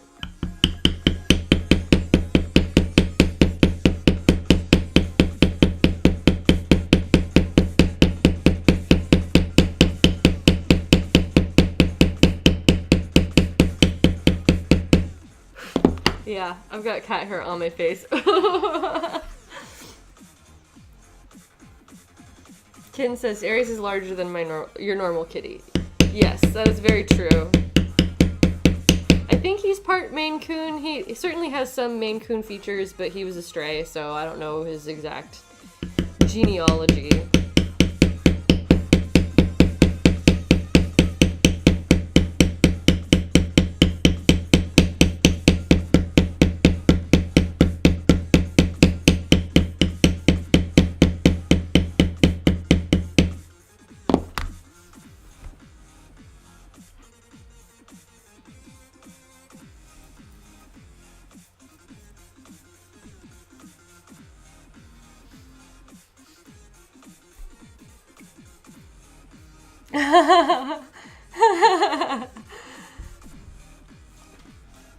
Judge Sims is saying that they weren't even talking in all caps. They were just so excited to see the boy that they used a gratuitous 5 exclamation points. Yeah, that'll probably do it.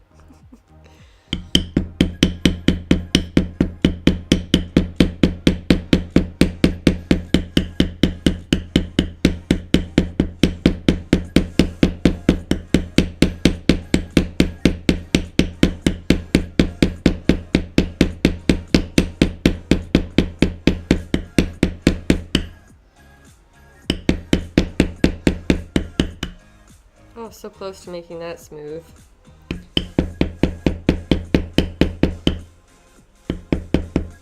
So leather is an organic material, and there are all kinds of variations within the material that make it a little bit unpredictable at times. So you just have to be careful as you're moving it along, because the resistance that it gives you is not always consistent. Because this is a skin that was grown by an animal. And not something that was made by a machine. So that's something to keep in mind as you're journeying into leather work, is that natural variation is just a part of the process.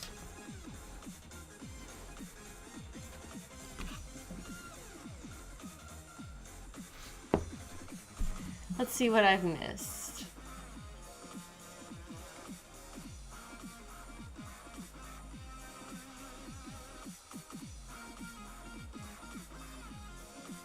Kitten asking how I got Aries. Yes, he was pretty much just randomly found. Well, technically, he was...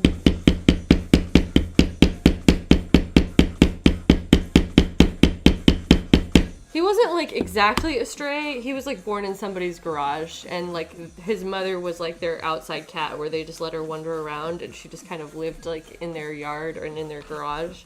And so she had kittens, and they just gave them away to people, and Aries was one of them.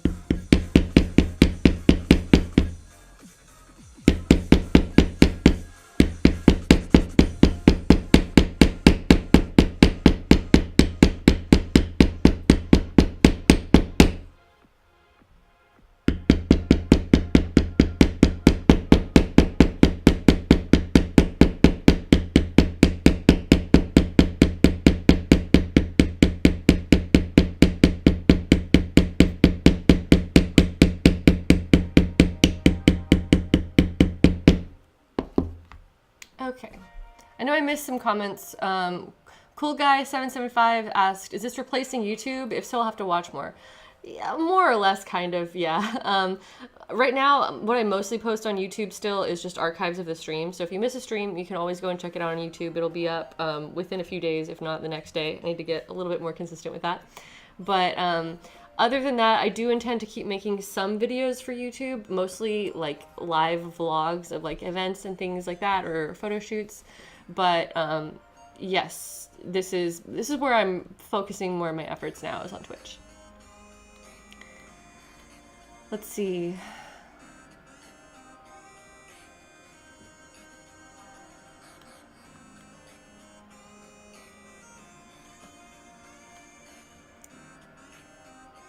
Everyone's talking about their cats.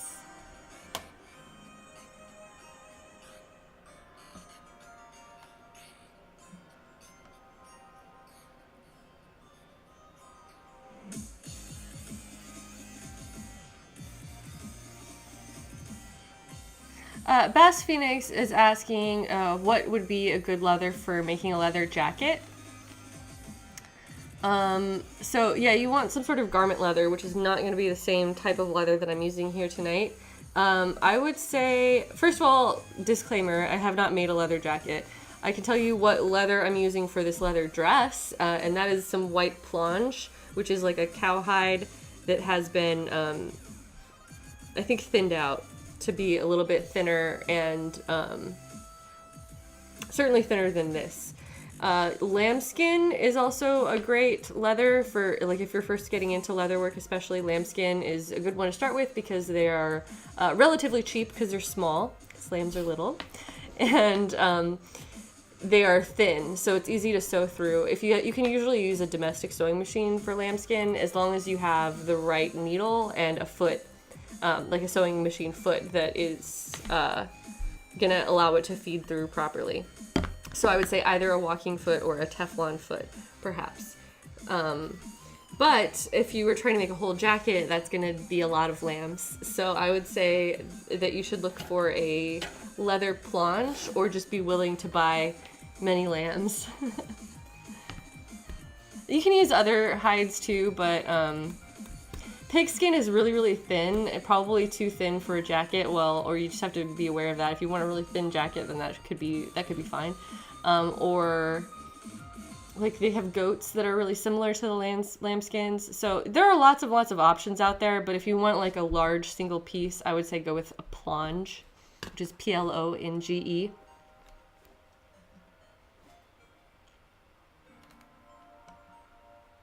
Everyone talking about skin.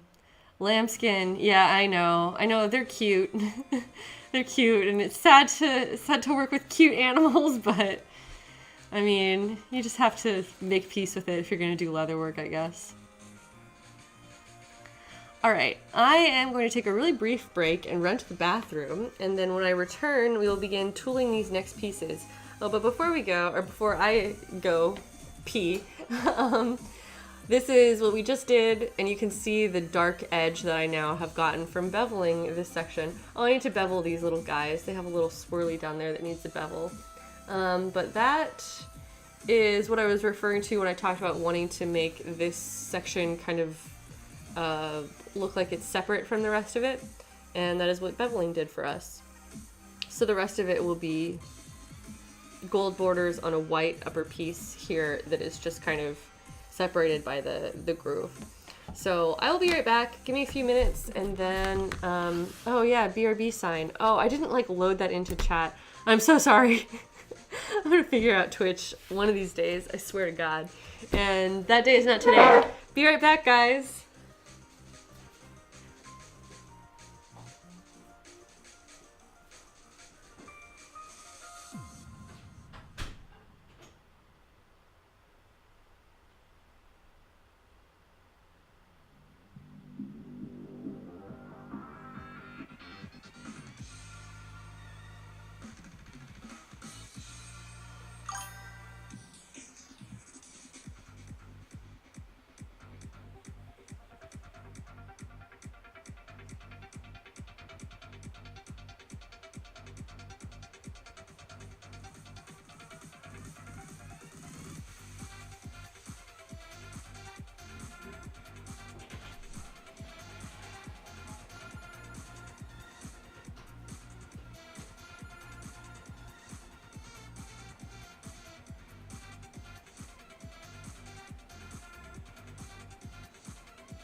All right, I am back. See, that was relatively quick, right?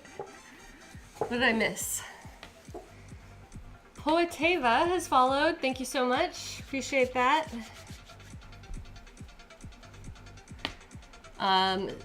Yeah, Fire Emblem Echoes, the game this is based on, is coming out in like a week and a half, so very, very soon. Oh, Cactus Wolf says that Plonge is also made from them. They probably have Plonge of a variety of different styles, but I know that it can be cowhide as well, so I don't know. I'm not always, let's say, I don't have encyclopedic knowledge of all types of leather, but I know that Plonge can be cowhide as well.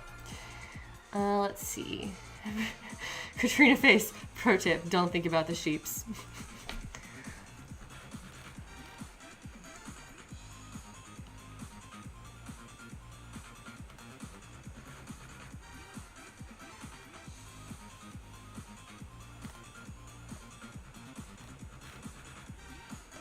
Yeah, Fire Emblem Echoes is right around the corner, so soon I'll have all of my answers to my questions about how this is put together, I hope. There are a few parts of the references that are incomplete, so maybe it'll be to my advantage that it's taking me a little bit longer than I originally wanted to put this costume together, so that I can have the benefit of that information actually being out with the game.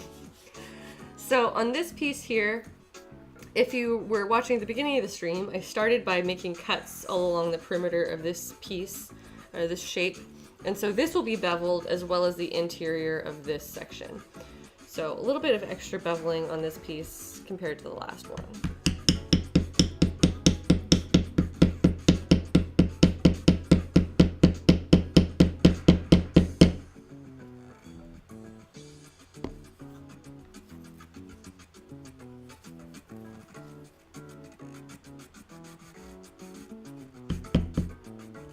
Tiny Anvil, please come back and do your job.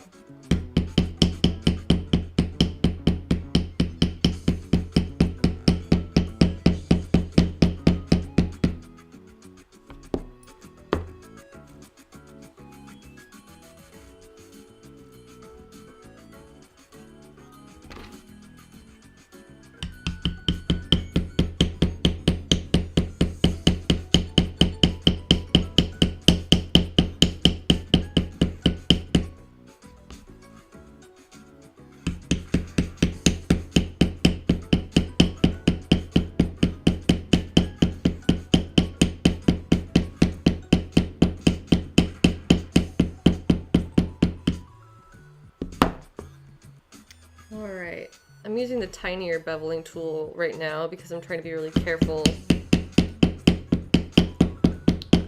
about not interrupting this outer border that I've marked out. Because all of these lines are really, really close together, and I don't want my beveling to affect the edge, and to make that look like a nice clean border that's uninterrupted. Let's see. What have we got? Judge Sims is asking for references to the back of the armor. I do have a reference for that, which I have right here, where it's from the art book that breaks down kind of what everything is under the layers. So I do have a reference for that, but it's like not all of it is really clear. And there's supposed to be designs on each of these panels around the bottom of her dress, which you can kind of see in this other reference image.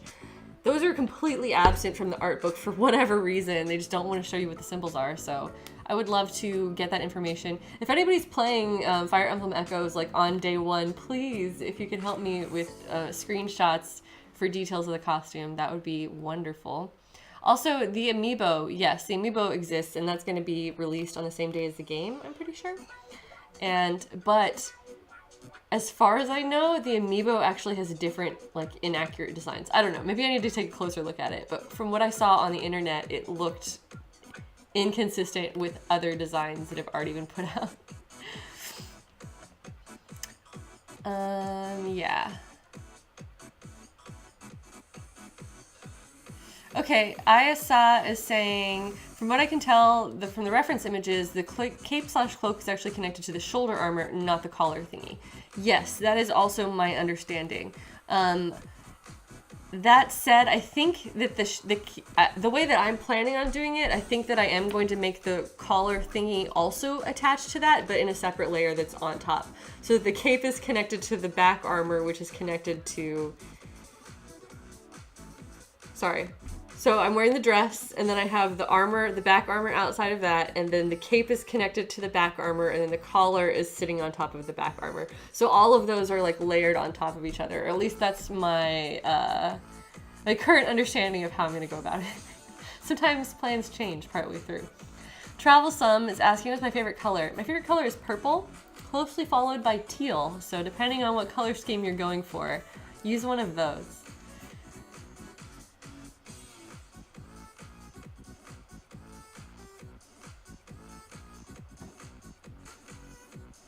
Within One Tiger, have a great night. Thanks for stopping by.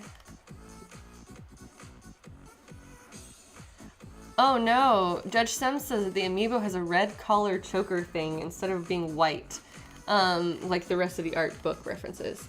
That sucks. I need to take a closer look at that. But yeah, the amiibos are usually like kind of low quality figurines, obviously. So they're not always consistent with the designs of the rest of the costume, but I'm gonna take it and get as much information out of it as I can. Oh, okay, Judge Sim says that he's a liar and the pic just has her hair in the way. False alarm. Alright, good to know. But yeah, I think the amiibo is a little bit inconsistent in some other ways. So like, what is it? I lost my train of thought. Oh yeah, the symbols around the bottom of the dress. I'm pretty sure that they're not consistent between the amiibo and the other references.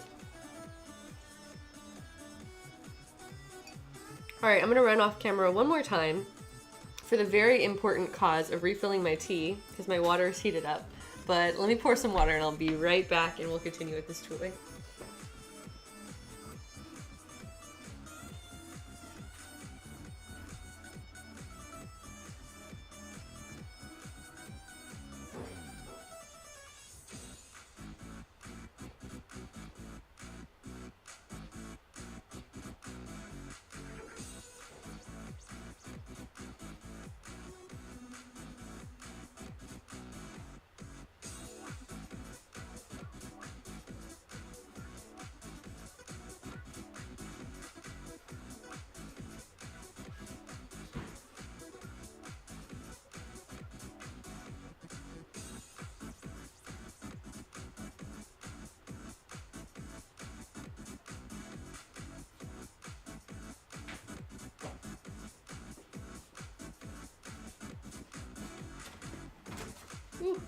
I chose a different tea this time, which is lavender tea, and it is non-caffeinated.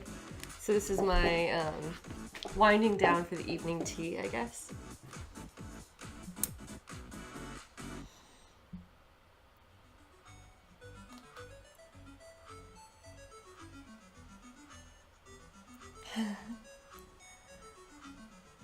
Blue Madness asking, what was the original plan for the parts you couldn't get a good reference of to just improvise? Well, I figured that I could just kind of stretch out my creation process until the references were available. So even though, you know, I had originally thought that I wanted to finish this for Fanime, now I don't think that's going to happen, but we'll see. I better make up my mind in the next few days, because it's got to get made, or not, for Fanime. And yeah, so I was always just kind of operating with the intention of, well, if I can't find a reference for this now, surely I will by this date. And since the game is out in like a week and a half, that should be enough time for me to accomplish that.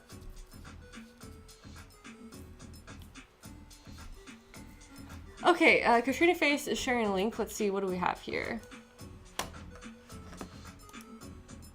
Oh, you got the amiibos here. Are these, did you find this image or is this your image? Let me scroll back up and see what comment you wrote about it. Okay, you found a picture that a Polygon employee posted. That's awesome. Someone else in a previous stream shared a link to like a review video on YouTube, and so I got to see that one. But Yeah, unfortunately, the back of it is like part of what is hard to see. Like the designs are on the back, unfortunately. So, yeah, she has horrifying eyes in that image. But thank you so much, Katrina Face, for sharing that. I do appreciate any information that I can get is helpful on some level. So, all right, back to tooling. Got my tea brewing. It should be ready soon. Now I'm going to put some more water down on the same area. I'm just like constantly moisturizing my leather. And we'll approach it from over here.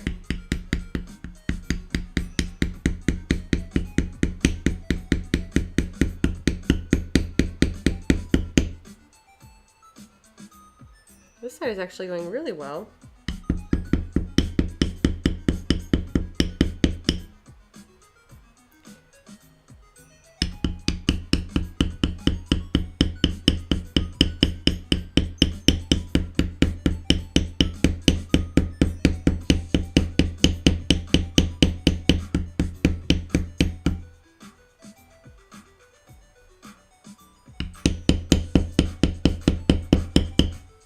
Nice. Yeah, sometimes it just cooperates beautifully and sometimes it doesn't.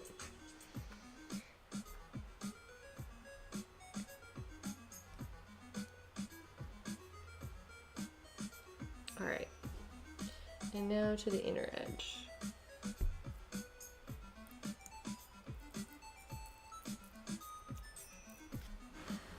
Yeah, lavender is one of my favorite flavors. Have you ever had a lavender latte? Scarlet Moth, who is recommending lavender to everyone. Lavender latte is really kick-ass.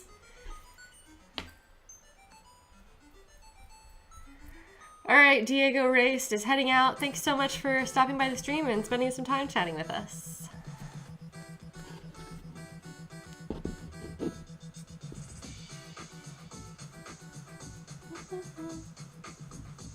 Oh, I'm going to switch back to my larger beveler now that I'm doing the outside edge.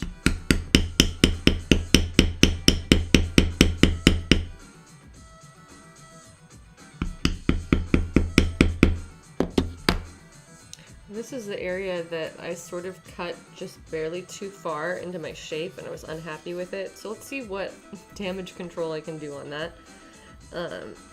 Just kind of rubbing my finger over it to kind of like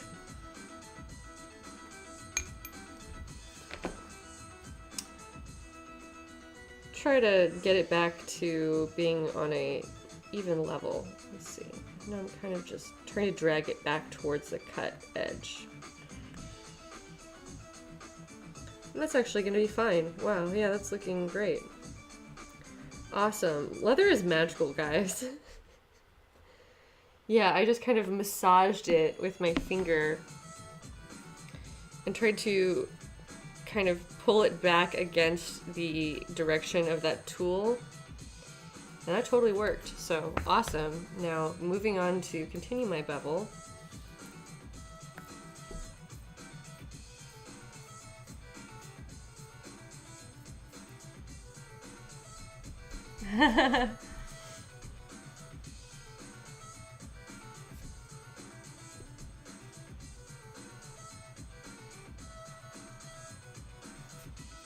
Yes, lavender is a smell, but it is also a taste. It's a plant, obviously, and therefore it can be a flavor.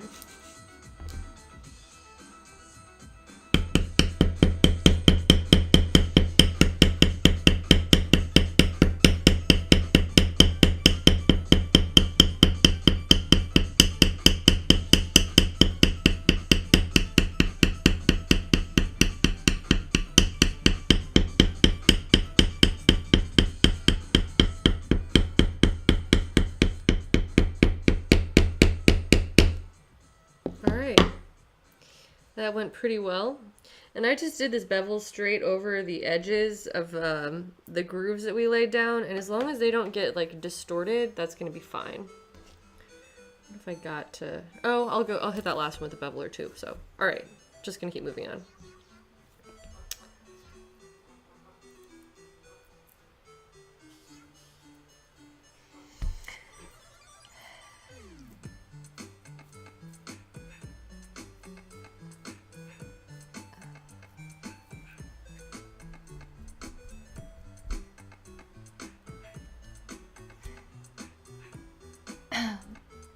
Now, let's see, what is this name?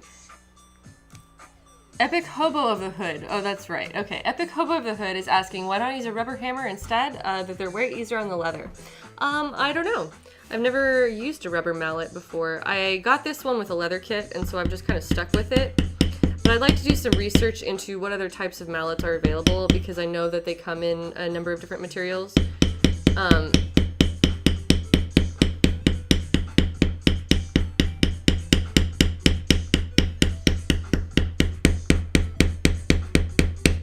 I've actually never heard anyone recommend rubber before. I've heard of, obviously, rawhide. There are some that Tandy sells that are plastic, and as well a different type of resin.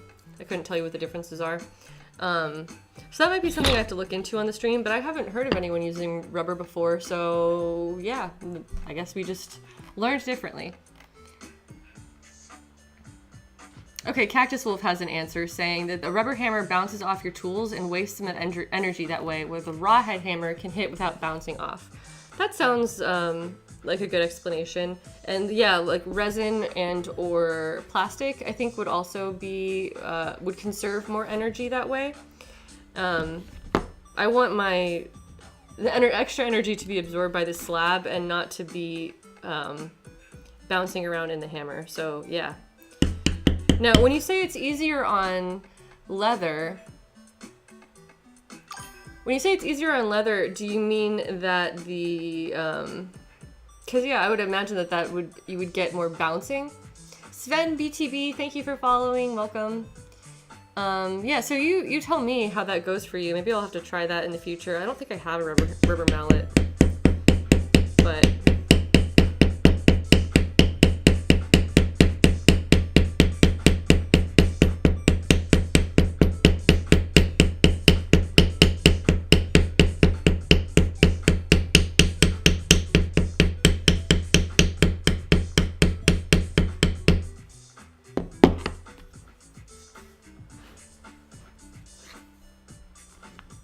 Cactus Wolf says that they use a plastic hammer and that it basically works like the rawhide hammer, except the plastic head is lighter.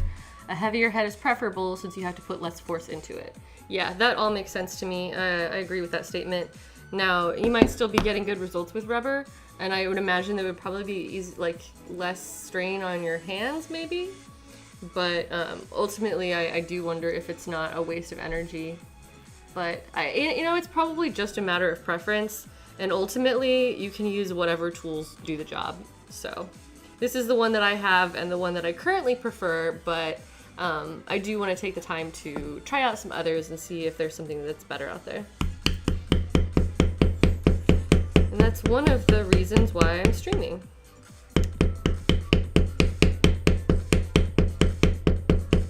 I did a stream last week where I had purchased some new tools and then tested them all out against each other, including like several different styles of bevelers. So that's something that I want to do for myself, is to just continue to upgrade my setup and to continue to try new things and see what works for me and what I like.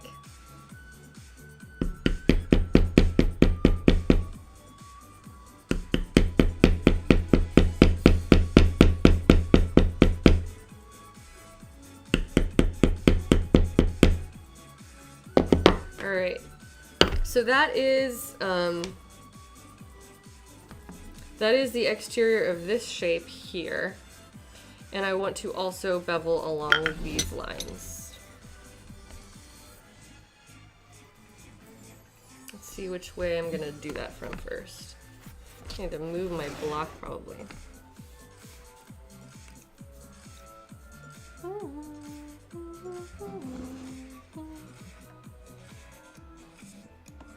See, Scarlet Letter is heading out because her phone is dying. Well, thanks for stopping by. Appreciate it.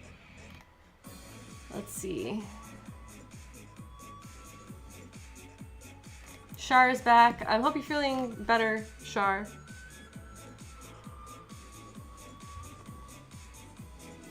Oh yeah, this lavender tea is hitting the spot. Alright, so now I'm continuing down the next side. I'm going to go back to my larger beveling tool. Or I might have already been using that one. I forget. It's what I'm using now, so continuing. this side.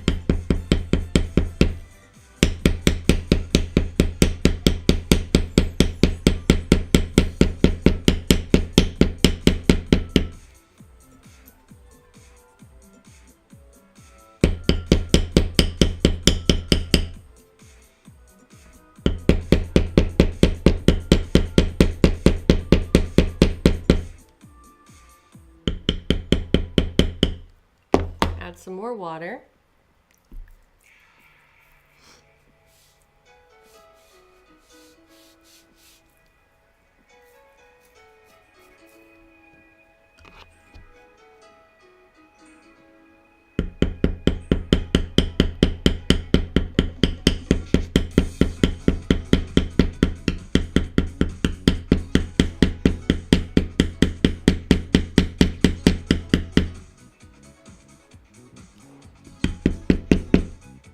Alright, I'm going to go back from the other side and try to smooth this out a little bit because I reached a section in the middle that was being stubbornly lumpy.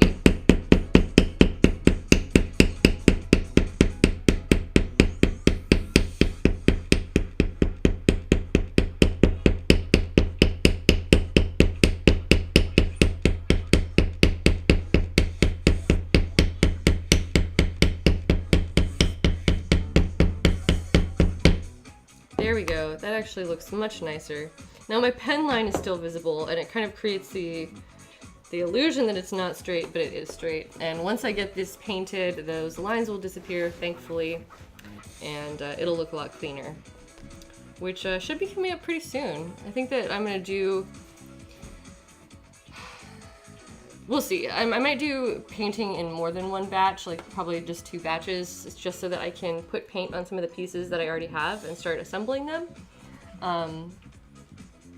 Mostly because of the breastplate. The breastplate has to be painted before being assembled because of the way that the pieces fit together.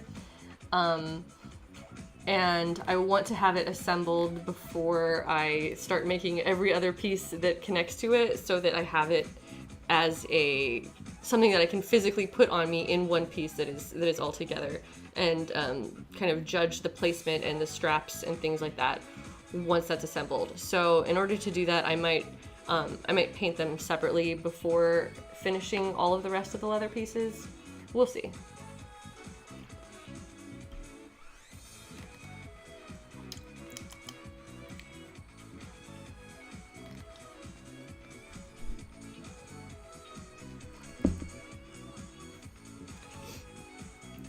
I spent my weekend watching the TV show Twin Peaks, which I had never seen before, but I'd heard like recommended to me many times over and over again. So that's been like kind of in the back of my mind for the past several days. I just finished the show last night, and I have so many thoughts. I'm not going to get into them now because I don't want to give spoilers to people who haven't seen that series, but man, I have so many thoughts.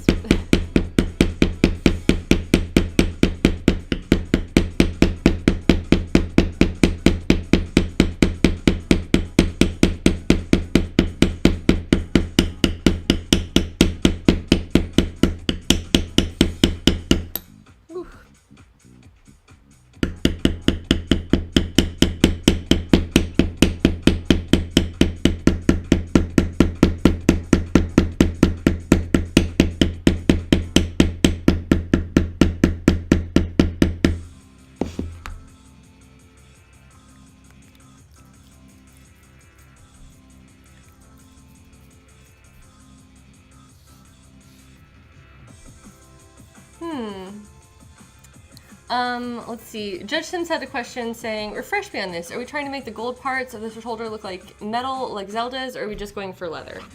That's a good question, because with all the stitching that's on this, especially like the cross stitching across the bust, it's not going to not look like leather. It's going to look like leather armor. I am going to paint it gold, and so it'll be a pretty gold color, but I'm not going to try to make it look like it is made out of metal, I guess.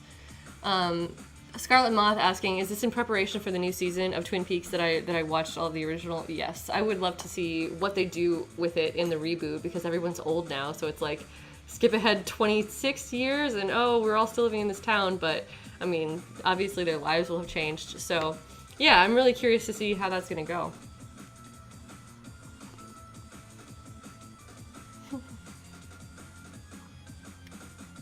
Is Eurovision still going? I know that Eurovision is a source of so many wonderful costumes.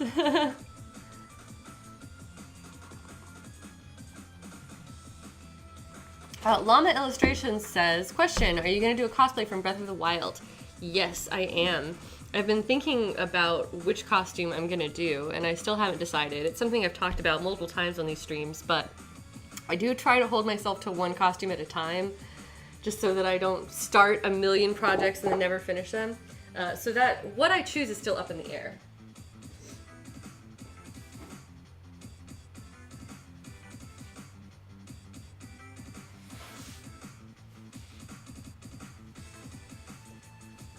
I've talked about this a little bit before, but I guess I'll say it again. My top three, oh, I'm like covering my overhead camera. My top three potential costumes, let's say, from Breath of the Wild would be either Zelda's outfit, like her main blue one, or if I'm going to do a Link costume, I would want to do the Sheikah armor or the Zora armor, which I think the Zora armor would be such a wonderful leather project. And the entire time I was playing that game, I just kept staring at it thinking, like, I want to tool those designs. That would look so beautiful in, like, leather with a faux metal finish. So that's something that I really want to do, but I also really want to do the Sheikah outfit, because I think it would be great for leather work also, but combined with a bodysuit. So those are the ones that are on my mind. Oh no, Alex says it's 7 a.m. where they are. All right, good night / morning. Get some sleep. Let's see. Okay, Eurovision is still going. Semi-final 1 was Tuesday. Semi 2 is tomorrow. Finals are Friday. Okay, so there's plenty of Eurovision still to watch. Eurovision is wonderful.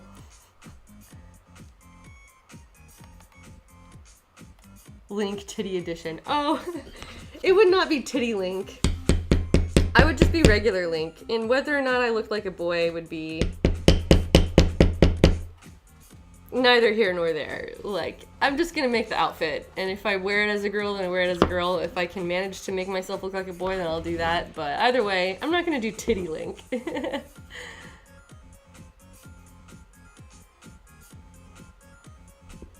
Let's see, someone else already also heading out. Yep, Sir Joel, thanks for stopping by. Nice to have you here. Have a wonderful night.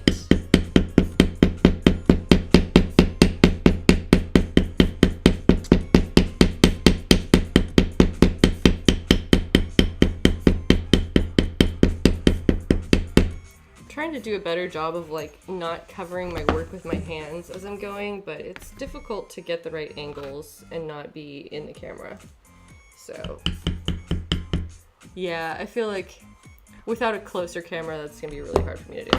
So hopefully this is showing you enough of the process. If that is not enough for you, then please continue to ask questions.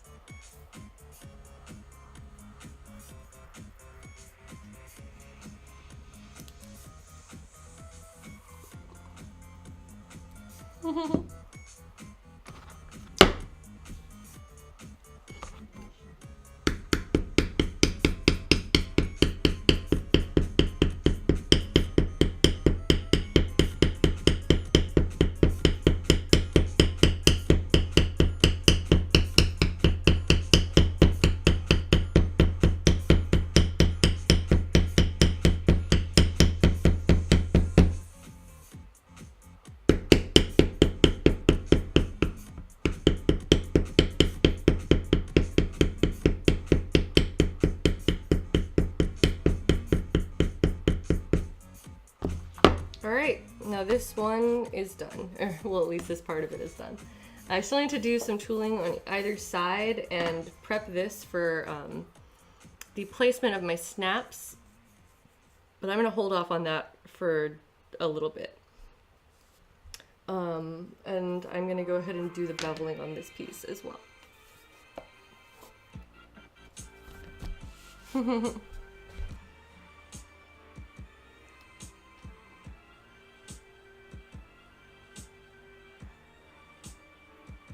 Chaos Seraph asking, how did I cut my pieces? I cut these with a regular utility knife, just one with like a replaceable blade. And then the edges have been beveled. So they were, I used an edge beveler to cut them and round them off, and then an edge slicker to burnish the edges. So all of that is, if you're not familiar with that, all of those terms and processes are things that I've explained in past streams, and that is where we're at today.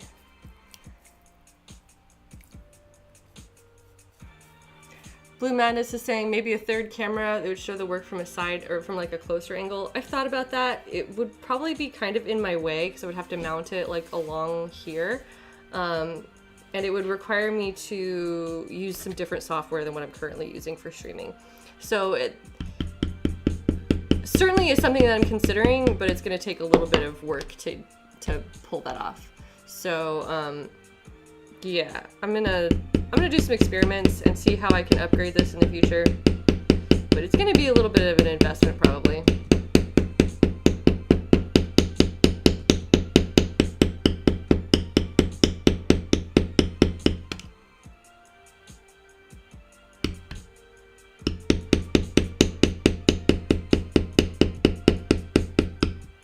Once again, I'm using the smaller beveler to get into these tighter spaces up at the top of the curve.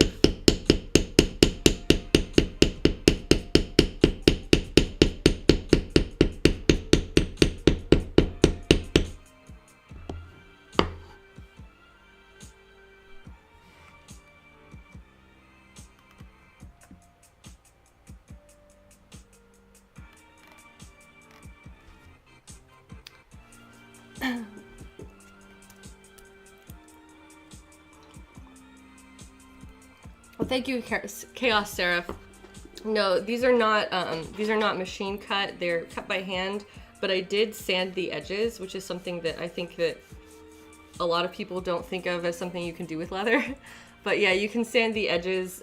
Basically, any sort of wavering cut or like weird angled cut, you can correct it with sandpaper. So that is what I have done on these pieces and most of my pieces.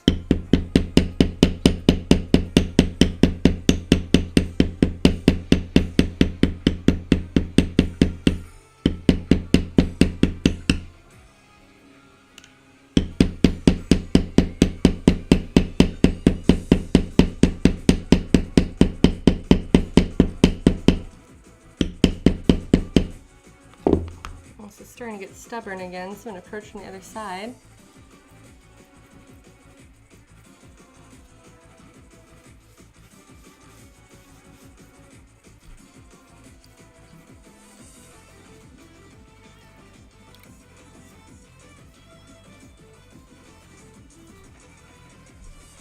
Everyone's still talking about Eurovision. I'm gonna have to catch up. I have not been watching, but I have been enjoying all of the like screenshot costumes that people have been sharing of just like the crazy stuff that people end up wearing. Something 2002, thank you for the follow.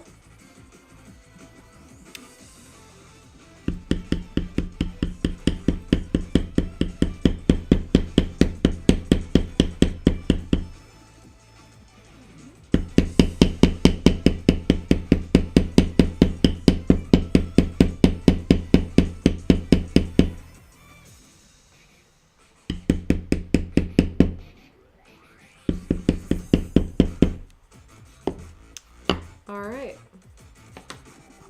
now I'm going to go back to the larger tool and maneuver things around a little bit.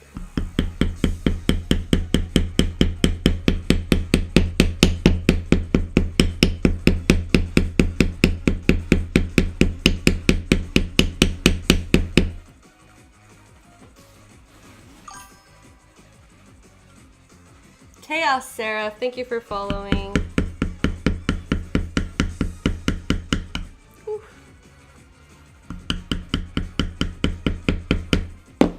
And just keep adding water.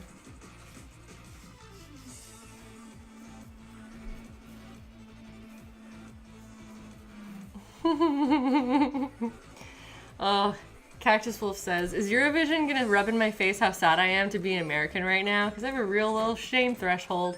Oh, that is so real. Oh my gosh. Yes, the American shame is a little bit overwhelming at the moment. Please forgive us, International.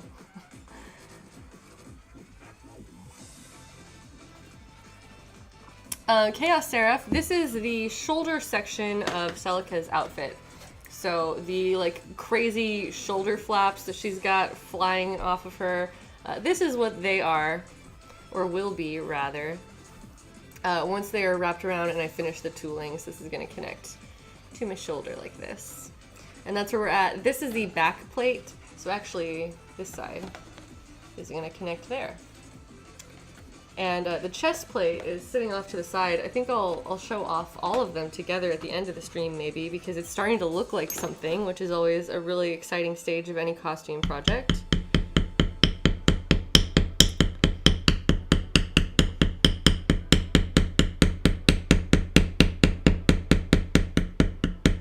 Spend so much time like preparing all of the pieces that once they start to come together and look like a thing, it's very exciting to see it almost transform in front of your eyes.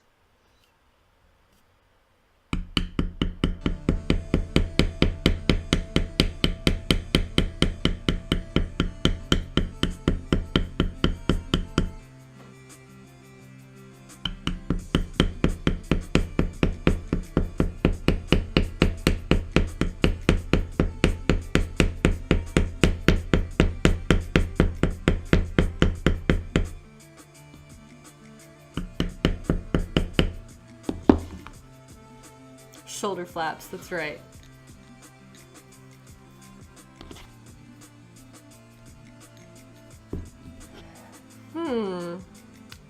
Chaos Seraph says that they're going to San Diego Comic-Con and they don't know what to wear.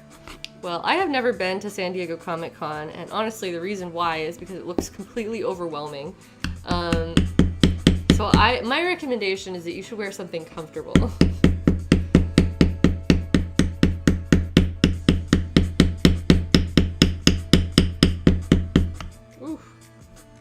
That was almost a stray tap that I did not want.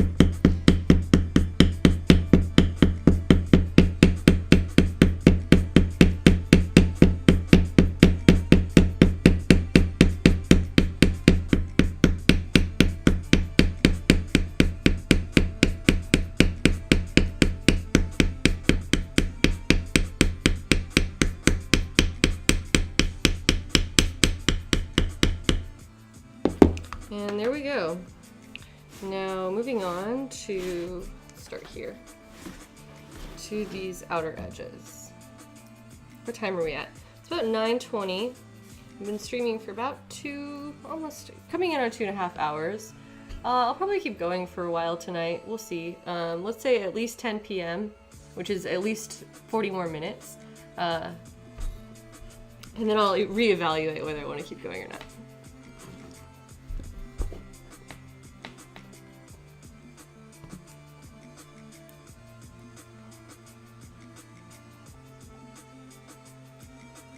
Sapphire Gray says that they had a bad time with a cosplay they're working on. I'm sorry to hear that. If you would like to share, please do, and maybe we could give you some feedback. But I understand that sometimes it can be hard to talk about when something goes wrong, so. Katrina Faye is saying, I like cons, but SDCC seems like too much for me. I totally agree with that. Like, a lot of people, especially people who don't go to conventions, treat SDCC, San Diego Comic-Con, as this like end-all be-all of conventions, but honestly, as someone who goes to a lot of cons, that sounds like the worst fucking con to go to because the crowd is so huge. I feel like that would be completely overwhelming to try to be in that situation. And as a cosplayer, like, that can really work against you. If you're trapped in a crowd, people don't get to appreciate the work that you put in as much. like, I don't know, maybe this is cynical, but like being at a smaller con, you just have more opportunity to like be seen. If you're at a con, it's almost like sensory overload to be at a convention that big where there's too much to take in. So for that reason, I would probably never try to do a huge costume there.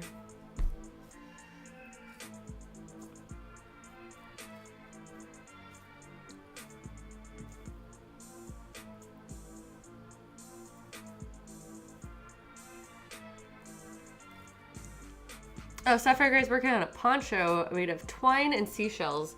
Is that an Ariel costume piece? Because that sounds like it could be pretty cool. Well, I'm sorry I got tangled, but that at least sounds fixable, if I'm not incorrect.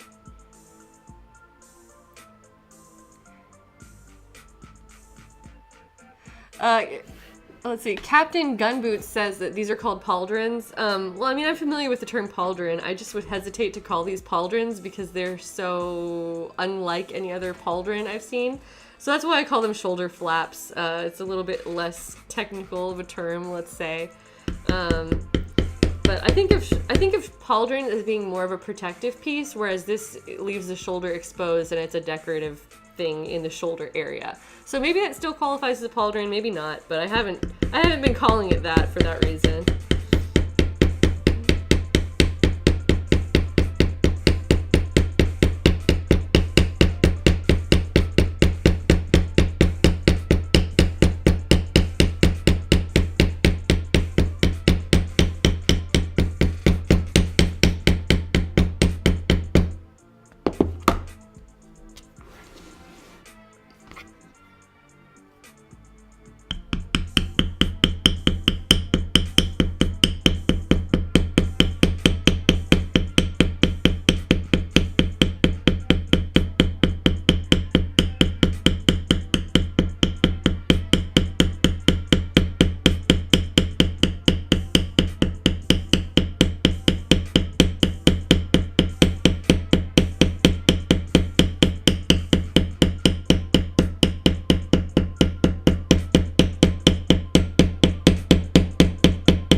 Up on the last edge. Let me check here.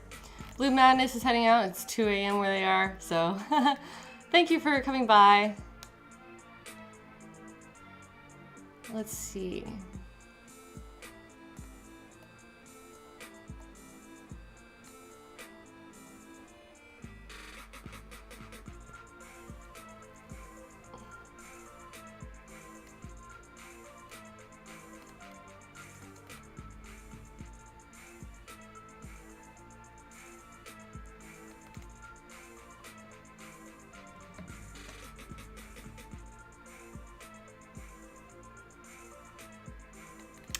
Captain Gunboots, I don't always work with leather. I do a lot of sewing, actually, but lately my streams have all been leather. So I do leather work and sewing primarily. I have dabbled in prop making, mostly for like smaller accessories. So I do make my own small accessories, but generally not large props. And that is what I do. And obviously, wig making, and whatever other variety of like small tasks you need to do for costumes. Like I kind of do it all, but for the most part, leather has been my my streaming. And this is lavender tea.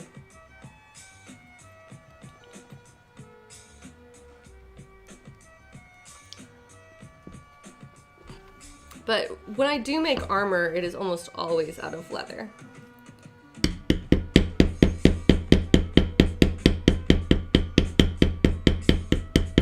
Now, I've been kind of switching between directions with this beveling tool, where I have been intermittently working towards or away from myself, and just kind of experimenting with it. And I think I'm finding that I enjoy doing it more where I'm working towards myself, like the movement is pulling it towards me, because I can see the edge better. I don't know if one of the ways, one direction is more proper or not, but this seems to be working better for my purposes. So there's just some notes out loud.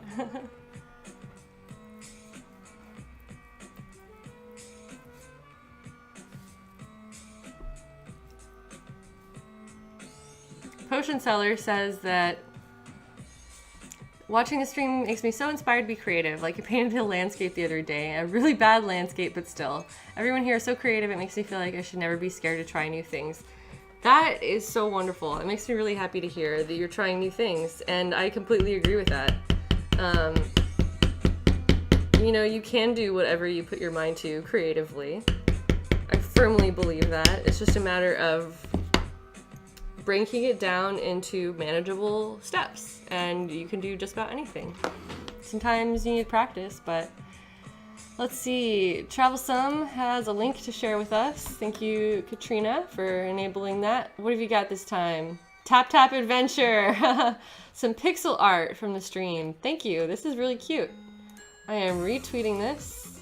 I'm going to add a little note. We're still going, in case anybody from Twitter wants to join us. I'm like struggling to type at this distance.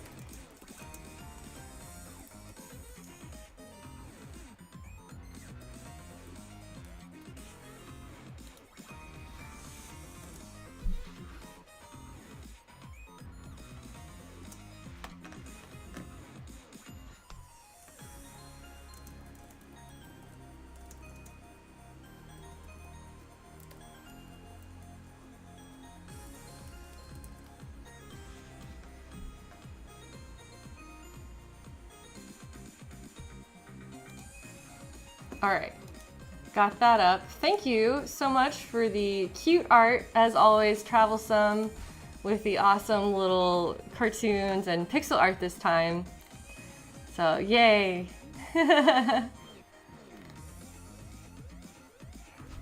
Thank you so much, Taylor.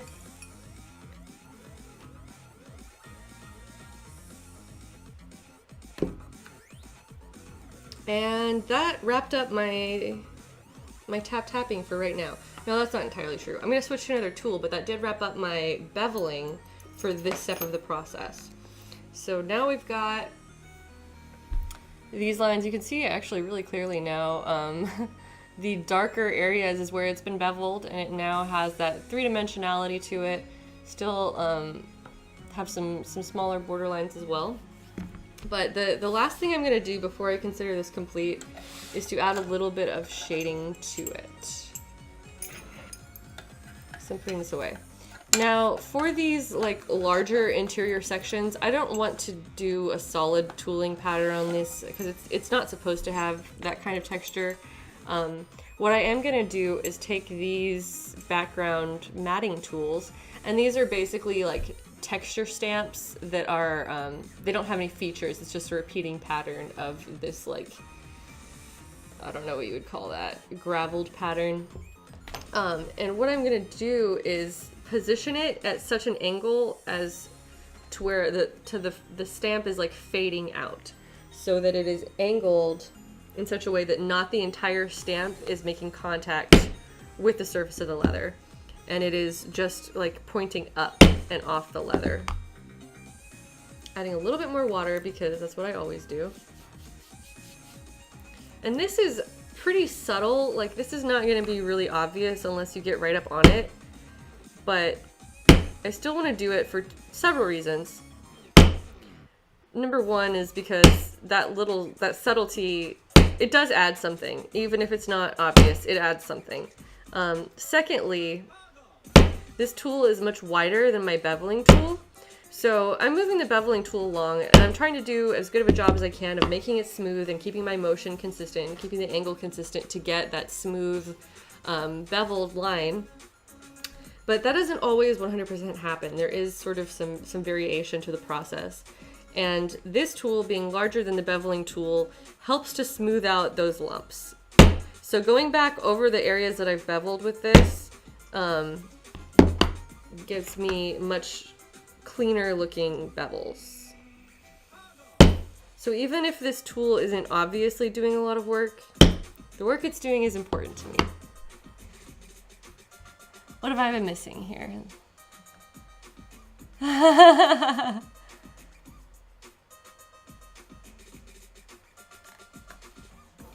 Oh, GeoICraft is hosting me. I missed that. GeoICraft, if that is your name, or Goycraft, I don't know. Someone recommended my stream to you, and I have yet to look at it. So I'm gonna go and follow you. I have your screen name written down here. I'm gonna go follow you and check out your streams because I hear that you do awesome leatherwork and you're recommended to me. So thanks for hosting, and nice to meet you if you're actively watching this right now. And continuing with this matting tool around the edges, I'm gonna do this top part first. So these tools have some very specific shapes, and the reason they're shaped this way is not because they are meant to make an impression of this shape. The way that they're designed to be used is to kind of use different corners at a time. So like this one has like a 90-degree angle on it, and so that's the one I was putting into the corner when I was trying to get all the way in there, versus one that has a curved edge that is going to serve me as I work my way around the curve up here. And I'm actually going to start with a smaller one because I'm afraid of hitting the wrong section of my work. There we go. Oh, Gates of Imagination is what that stands for. GeoICraft. Okay. Got you right here. I'm gonna follow you straight from the chat. And yes, I have been recommended to check you out. So thank you.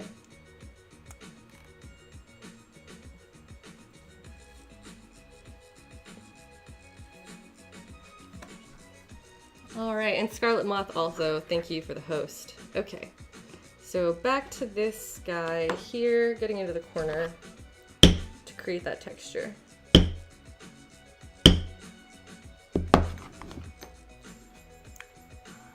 Oh, this is a raid. That's wonderful, yes. I did not say that. I said nice things about GeoICraft, which is only that I've heard nice things about GeoICraft and that I am going to check it out at my next available opportunity. So thank you for rating me. Thank you for stopping by the leatherworking stream tonight. I would love to come and check out additional leather crafting streams as well.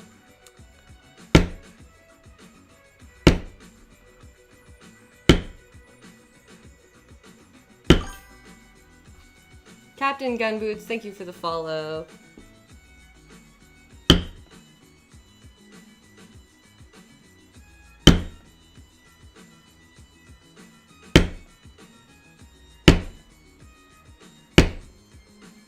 We're just carefully making our way around to add a little bit of texture to these edges of the bevel.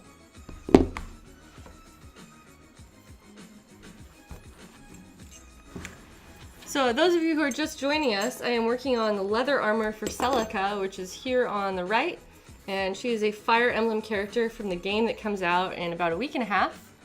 And yeah, we're doing it out of pretty much solid leather. So not only is all of the armor going to be made out of leather, but the dress itself is going to be leather. And so aside from the skirt and the thigh highs, all of the black clothing will be made of fabric. Anna Petty just got here asking how much longer am I streaming? I said that it would be going till at least 10 o'clock, so we've got about a good 20 minutes left, and then I might continue for a little bit longer depending on how long it takes me to add this little background texture. So there we go.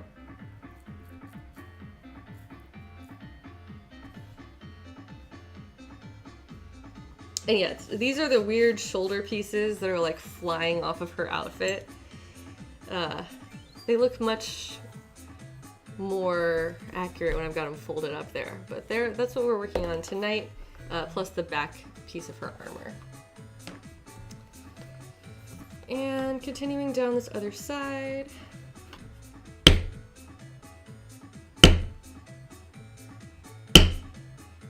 Going back a little bit. Hey Petty cheered 100 bits, thank you so much. Appreciate that.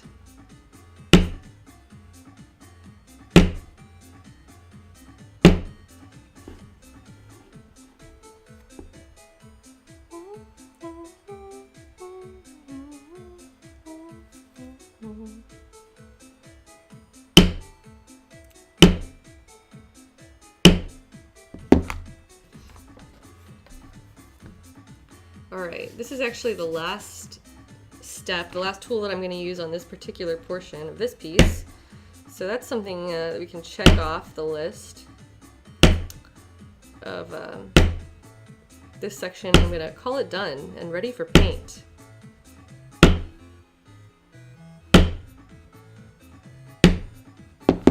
And there you have it. So I'm going to hold this up. I'm not sure how closely you can see it without being totally in focus, but there is, let's see, compare it to this one.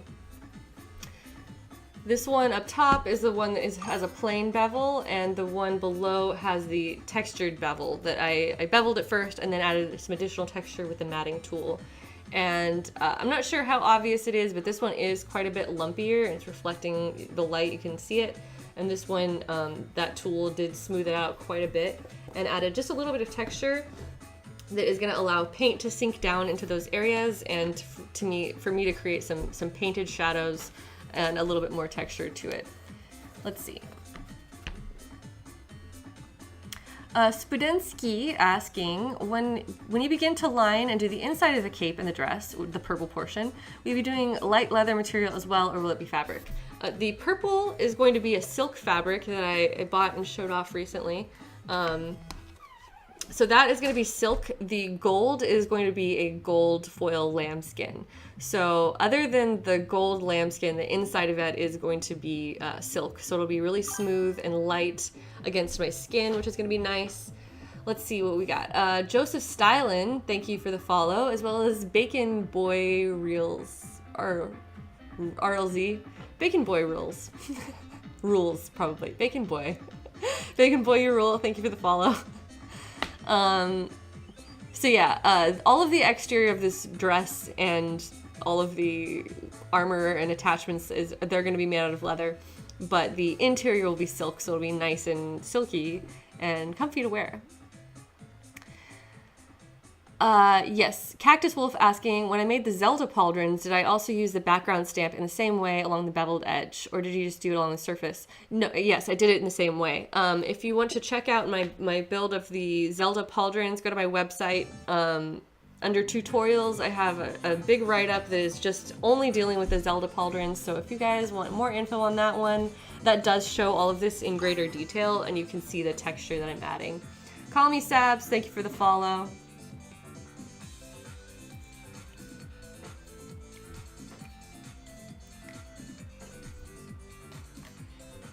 Captain Gunboots asking, says, wow, your cosplay costumes are amazing, thank you, and are related to tailors.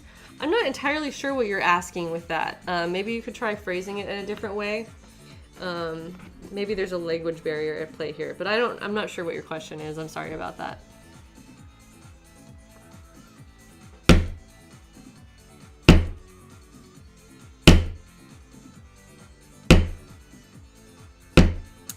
Let's see. Luma Illustrations is asking, so will the dress be a different type of leather than the shoulder flaps, like a thinner material?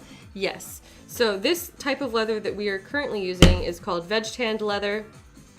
This is a great material for any time that you need to make something that has its own structure, whether that be armor or like a holster or a belt or any other weird costume attachments that need to kind of hold their own shape, let's say.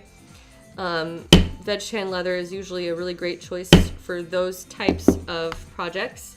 Garment leather has different properties. So like, this can't really be stitched in the same way that fabric can, unless you have a super powerful machine, but even so, this weight of leather, let's say, is so thick that it's not going to ever behave the way that a garment does.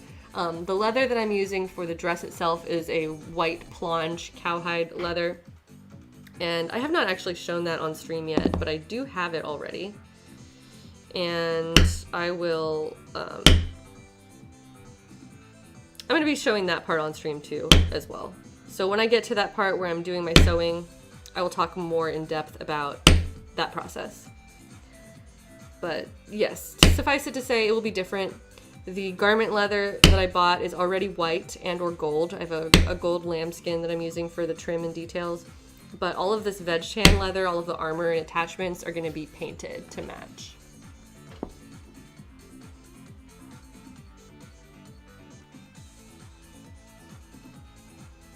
Cactus Wolf is giving a positive review to my Zelda Pauldrons post, and that makes me really happy to hear, because that was really what I was going for with that post, is try to make it like really useful information if you're just starting leatherwork and you want to know like just a general outline of how the tools, like what order the tools are used in and what they do. And that's about the gist of it. You know, it doesn't hold your hand through any one of those steps, but it does provide enough information to use as a reference and go search for more. Tarna CR, thank you for following. I'm just trying to blend around this weird curve. And get in there. Oh no! We got a hard line, the worst. The last thing that you want in your leatherwork is those hard lines, but I took care of it, don't worry. Oh, okay, Captain Gunboots is saying, does my family have a history of tailor skills? As in, like, am I related to someone who's a tailor? No. No one in my family is helping me make costumes. When I was very, very young, like 5 years old, my grandmother taught me how to use a sewing machine. But the extent of my education was, this is how you push fabric through a sewing machine. And I'm grateful that she taught me that at a young age, but I did not develop my skills until much, much later, and I did that mostly on my own, although I searched out any educational opportunities I could find. So a lot of my sewing skills, I would say, are primarily self-taught, but then refined through education. Yeah, that's a good way of saying it. People frequently ask me, are you self-taught or did someone teach you everything? And those are opposite ends of the spectrum, and I think that for most people, neither of those things are entirely true.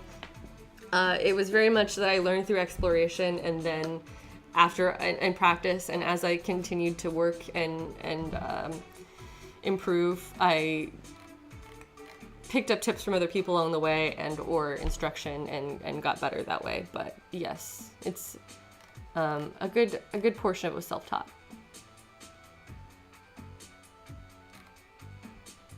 I'm glad that people find this educational. That's certainly my goal when I'm working on this. So yeah, Shar says that she knows so much about leatherwork now from watching the streams, and that makes me really happy. And I hope that's true for more of you guys, that even if you're not at home crafting, if you watch enough of these streams, you probably could tell me what step comes next. Captain Gunboots is asking, have I researched my family tree history? No, I don't know for fact that no one in my family was a tailor. It's possible that I have descended from tailors that I don't even know about. My grandmother was growing up in the Great Depression, and a lot of the tools that I have came from her. Like, she gave me my first sewing machine. She gave me a number of supplies that she had, you know, hoarded over the years, and then eventually got to the point where she realized she wasn't going to be sewing anymore and gave it all to me, which I'm super grateful for. And so I know that, you know, she was capable of making her own clothing, and that was something that was much more common in those days. And she would save everything. She would save the smallest scraps because everything was reused. So buttons and zippers and collars and things that were like harvested from older clothing, she had tons and tons of them like in her drawers, in her sewing drawers, because, you know, back in her day, you just didn't throw anything away. Everything was too precious, and she grew up very poor and could not afford to get new things, and so everything was reused. And so I know that exists in my family history, that people were crafty by necessity because they couldn't afford to just go and buy new clothes when they needed or wanted. And so in that sense, I would say that for sure, you know, my forefathers and foremothers, I guess, were making their own clothing, but I don't know if any of them were like professional. Angie Carpenter, thank you for the follow.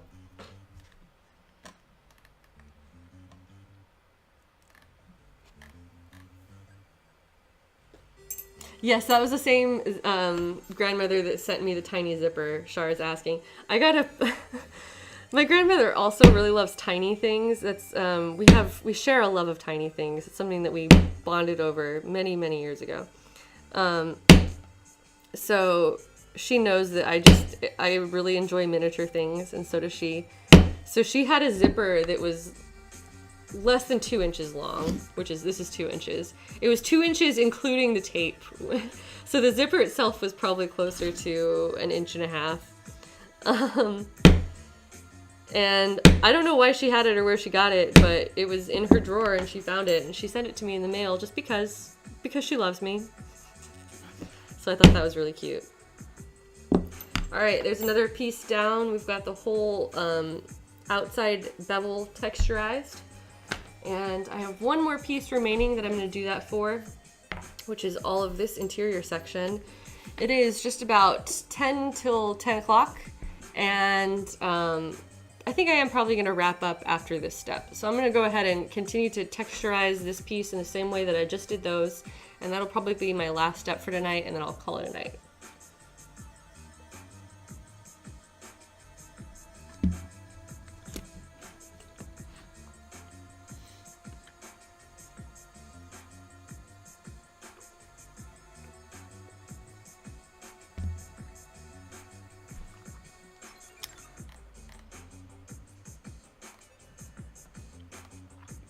Cactus Wolf said, my grandmother grew up during the Depression and she literally cried one time because I didn't eat all the broccoli on my plate.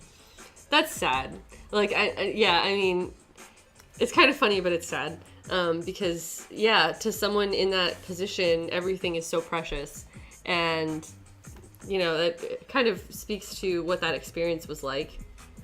I have a similar story, which is that I was visiting my grandmother one time and she had like some embroidery floss, and I was trying to learn how to do some hand embroidery for the first time. This was before I had any skills, and so she kind of like taught me some embroidery stitches, not anything really in depth, but we were just kind of working casually one day, and I reached the end of my thread, or so I thought, and then threw it away, and we're talking like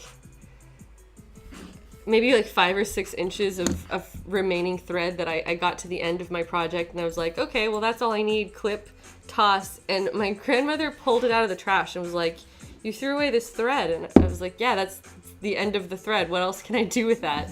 But according to her, you know, that was something that I should have tried to use. And I was surprised that her frugalness, I guess, was that extreme. But when you've lived through something that horrible where no one has anything, then, you know, that shapes your willingness to part with things.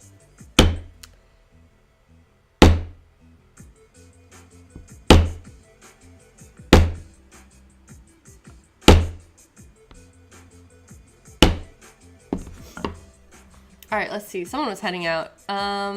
Scarlet Moth is heading out, going to go pick up some corsetry supplies from the city. Thank you for coming to the stream, and good luck with your corset making, and have fun shopping for stuff.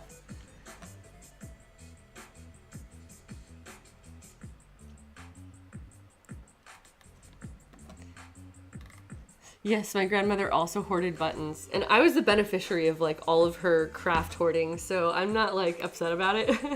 She gave me literally a giant bucket of buttons, and I would expect that almost all of them came off clothing, because they're like antique buttons, and they come in sets where she has like however many of each style of button. And it was very, very common for, in those days, a lot of people making their own clothing, especially women making their own clothing or making clothing for their families, and reusing every single piece and holding on to everything. Like taking your garments apart, reusing the fabric if you can, and also reusing all of the components, anything that's still usable. Sapphire Gray is also heading out. Nice to see you tonight, and have a good one.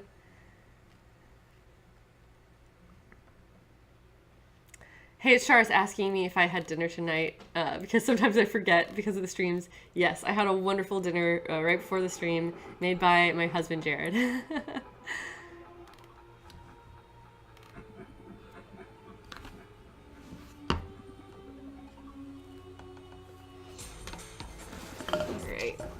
moving on to this next side.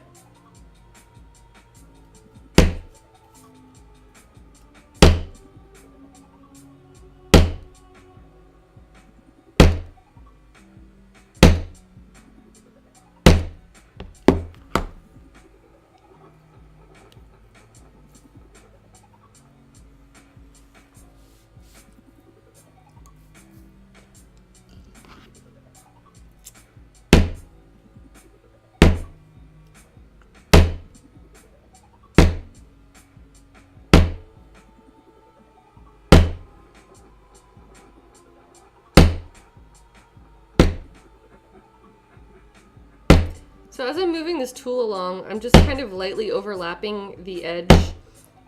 This is a continuous pattern. So I want to just make the pattern as seamless as possible. And since it's just a plain texture and not like there are a lot of other stamps that are a design, that are a complete design on the stamp, and then you line them up very carefully in order to get this beautiful repeating design. This is not the case with this one. Because it is a texture, you want to overlap it a little bit from your previous placement. So you just move it along very carefully, lightly overlapping the last area that you were working in.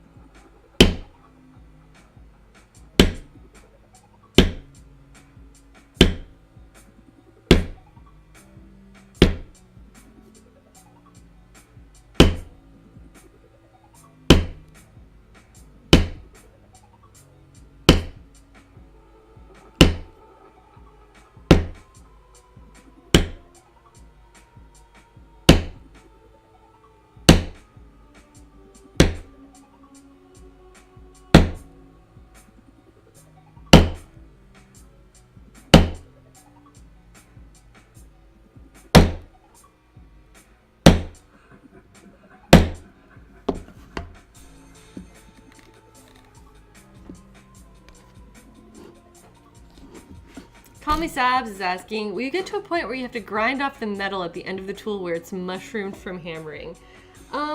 Theoretically, yes, that will happen. I'm not anywhere near that so far. I have seen tools that have gotten so much use that usually the tip where you're right where you're hitting it with the hammer is just destroyed by mushrooming, as you put it. And the metal itself just being crushed and split under the force of all of the tapping. So yeah, my tools are not anywhere near that point yet, but hopefully someday they will be with enough experience. Okay. Have a good night, Anna. Nice of you to stop by. Oh, that's nice. Okay, so Captain Gunboots, who was asking about my family tree, says that they are from a long line of tailors and crafts artists. So that's really cool. I certainly have some crafty people in my family. Like my uncle is also a leather worker, but I didn't learn from him. That's just a coincidence. Alpaca Ash just got here. Awesome. Nice to see you here. I'm really nearing the end of my stream, but even so, I'm going to be going for probably at least another 15 minutes or so while I wrap this step up.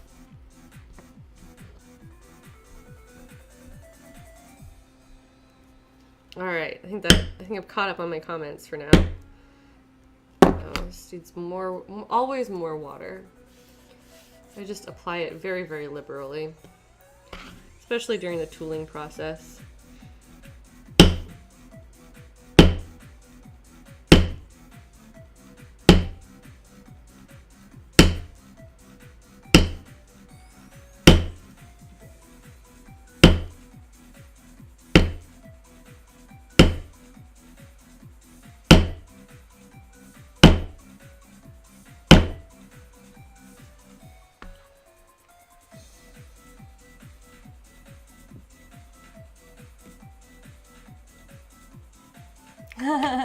Suchi Kuchi says, oh my gosh, another girl leather worker. And Suchi Kuchi, thank you for following me.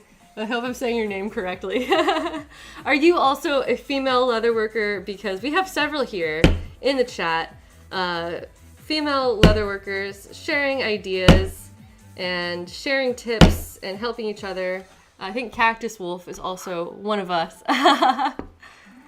So yeah, it always makes me really happy to see other female leatherworkers, because crafting is not gendered and should not be gendered, and there's no reason why, I don't know, there's like a stigma that this is masculine in some way, but I certainly don't see it that way, and I think that anyone can do it who wants to do it.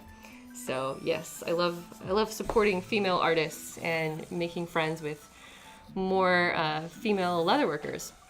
Okay, so Suchikuchi says that they're streaming during the daytime for leatherwork, I take that. And I'm gonna check out your streams when I get a chance later. So thank you. Also, I wanted to give a shout out to Alpaca Ash, who is here in the chat. She's one of the mods and a good friend of mine, and she just recently started streaming again. And I wanted to give her a shout out on Saturday's stream because she's streaming on Sundays, but I forgot. So sorry about that, Ashley. But if you're here in the chat and you want to follow another really, really talented artist, it seems like right now she's working on 3D modeling. She was on Sunday 3D modeling the Sheikah slate from Breath of the Wild. So she's going to be doing Breath of the Wild Zelda, and you should check out her stream as well. And she's a soon-to-be leatherworker here, so hopefully this stream is a good source of info for that, of setting everything up.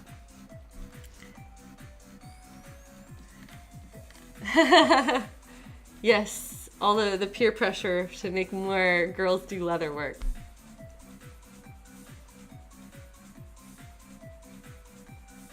Captain Gunboot says, I'm a male artist, grr. That's fine, you know what? All artists are welcome here. Male, female, or anywhere in between. But I am a girl, so I'm excited to see other girls who are also excited by leathercraft.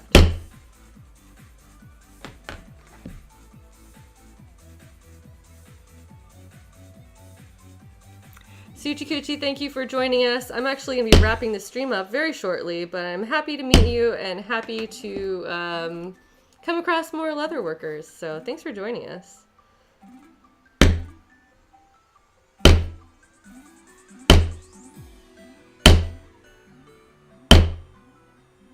All right, and I'm grabbing my smaller tool anytime I'm coming to a corner because, like I mentioned earlier, this has the same exact texture pattern on it, but it has some 90-degree angles on it.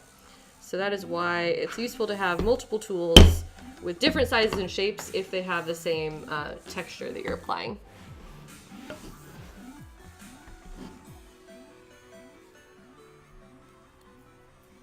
Ashley, it makes me so happy to hear. She's talking about how she's gotten some confidence to start her leatherworking.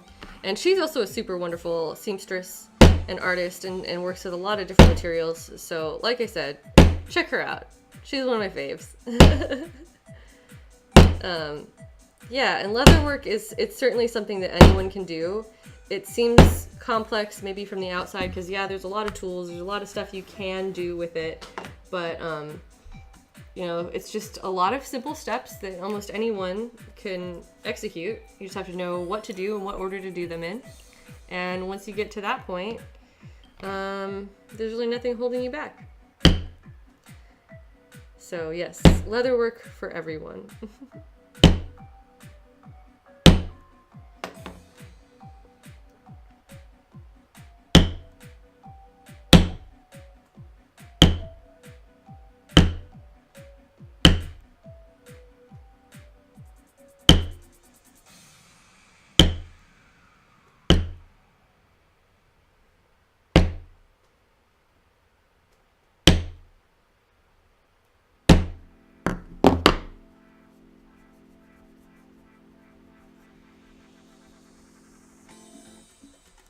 Okay, now I said this was going to be my last step, but then I forgot that I did not bevel this tiny little interior swirl, so I'm going to do that really quickly before I end the stream for tonight. So I made these swivel knife cuts earlier when I was doing the swivel knife cutting, and I'm taking my tiniest beveling tool into them to try to give this a little bit more shape. What have we got here? Rael, thank you for following. Welcome to our leather crafting stream tonight. we're getting right into the end of it, but I do stream twice a week regularly, every Wednesday night and Saturday during the afternoon, and that is Pacific Standard Time. So if you're new, just joining us tonight, this is a regular thing that you can be a part of if you so desire, twice a week.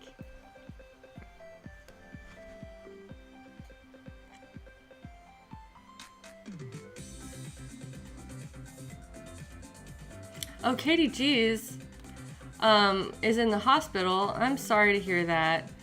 They said she had a bad reaction to surgery. Everybody send your best wishes to Katie for her recovery and say hello to her to help her feel less lonely in the hospital. I'm really sorry to hear that, Katie.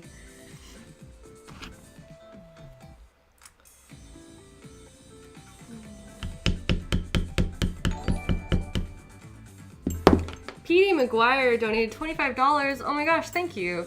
Says, love all you do. Thank you for the chill streams and education. Hope this helps with buying more cool things to use. I really appreciate that. Thank you for the tip, and it most certainly will be used towards more cool tools and things that we will explore in future streams. So thank you so much for supporting the stream.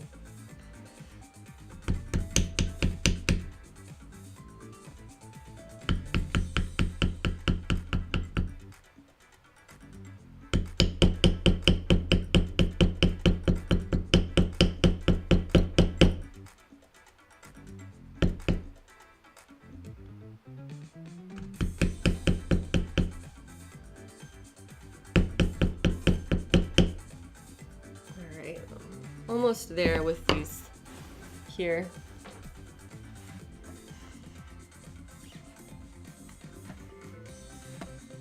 Blue Desolation also with a cheering with the bits. Thank you so much. Tiffy the Squirrel's heading out. Have a great night, Tiffy. Thanks for joining us. We're all gonna be calling it quits here pretty soon, but I'm gonna wrap this up. I've got one of these sides beveled and it looks much nicer and smoother and more like a swirl. Here, actually, yeah, I'll show that off a little bit. You can see that what the beveling tool has done for this side that has not been done on this side yet is give it some more dimension. But yeah, it's looking pretty good. Starting to add that texture to it.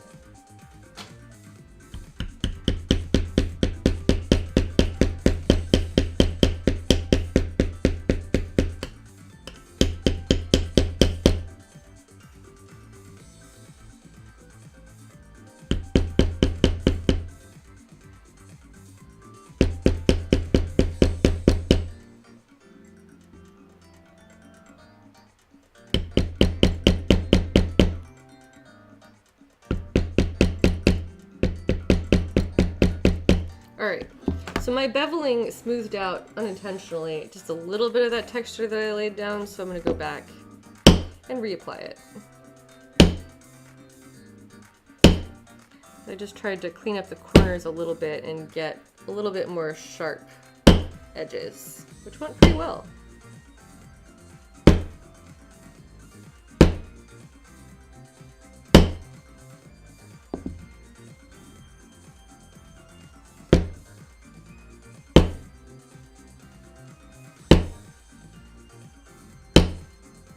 Hard to do the curved edges, but if you work at them long enough, you can get really nice results.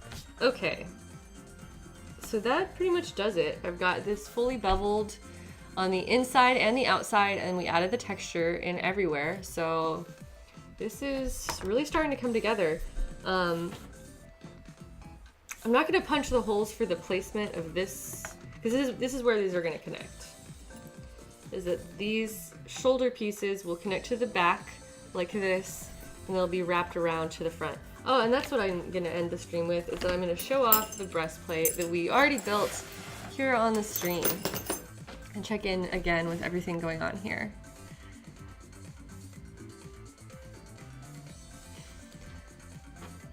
Good, Katie. I hope that this is cheering you up.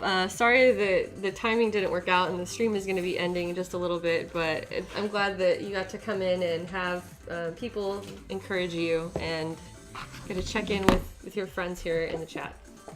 Okay, so bringing out our favorite, Miss Titties. Miss Titties the mannequin. If you have not already had the pleasure of meeting her, here she is.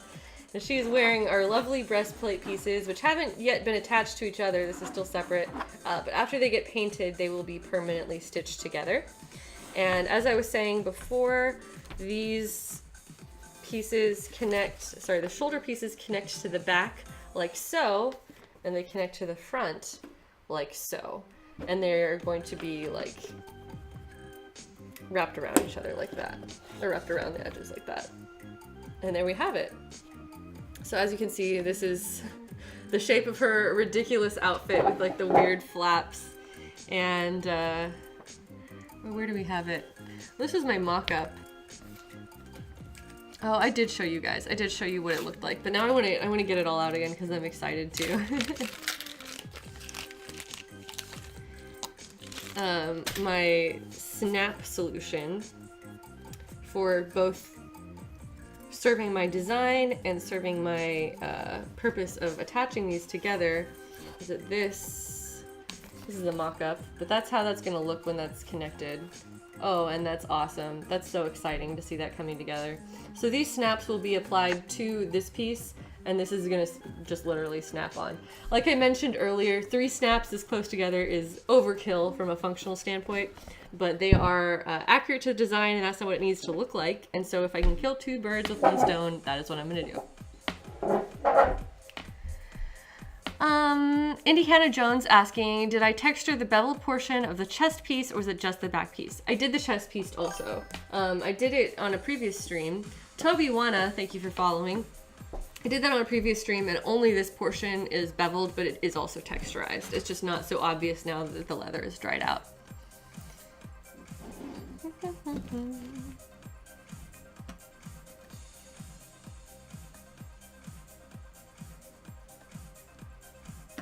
Thank you, Petey, for the comment on the texture. Appreciate that. Call Me Sabs asking, I understand that the swivel knife is the worst part for the wrists, especially if you're working with intricate designs. Let's see. Cactus Wolf was saying that the swivel knife doesn't actually make your wrist hurt too much. The motion is more from your fists, fingers, wrist, elbow, shoulder. Yes, I would say both of those things are true. Cactus is right that while it's not necessarily hard on the wrist, it's hard in general. I'll just put it that way. Like it's easy to mess up with swivel knife cuts, and so they're always the most anxiety inducing for me. So I wouldn't say that they're necessarily like hard on your body, but they are hard to execute, or can be, depending on what the complexity is. So there you go.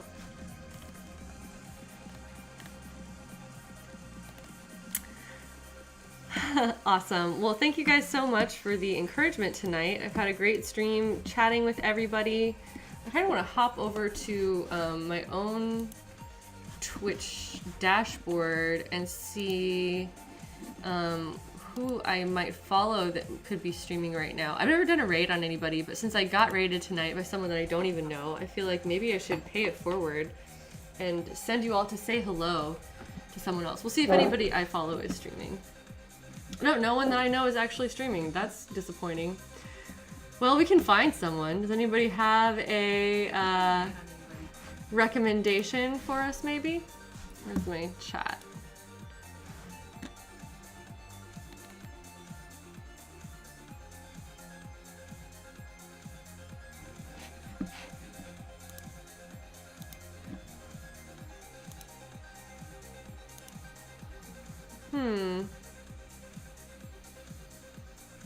Oh, Chad is streaming, actually. Maybe I'm just going to send you all over to say hi to Chad. Because Chad was here in the stream earlier. Where is he?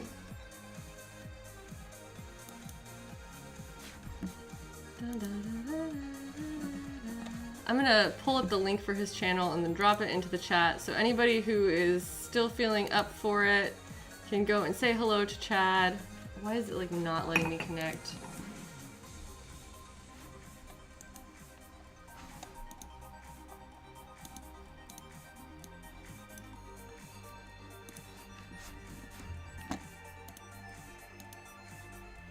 Yes. Okay, I'm gonna drop the link in right now Did I get it? Everything is... There we go. So there is Chad's stream. Chad is currently streaming. Please go and say hello to Chad and tell him happy birthday. Say hello from Heidi, everybody. So I would appreciate that if you all go and say hello to my friend Chad, who is also in my D&D group and who joined us today in the stream. So I feel like we should all go and say hello.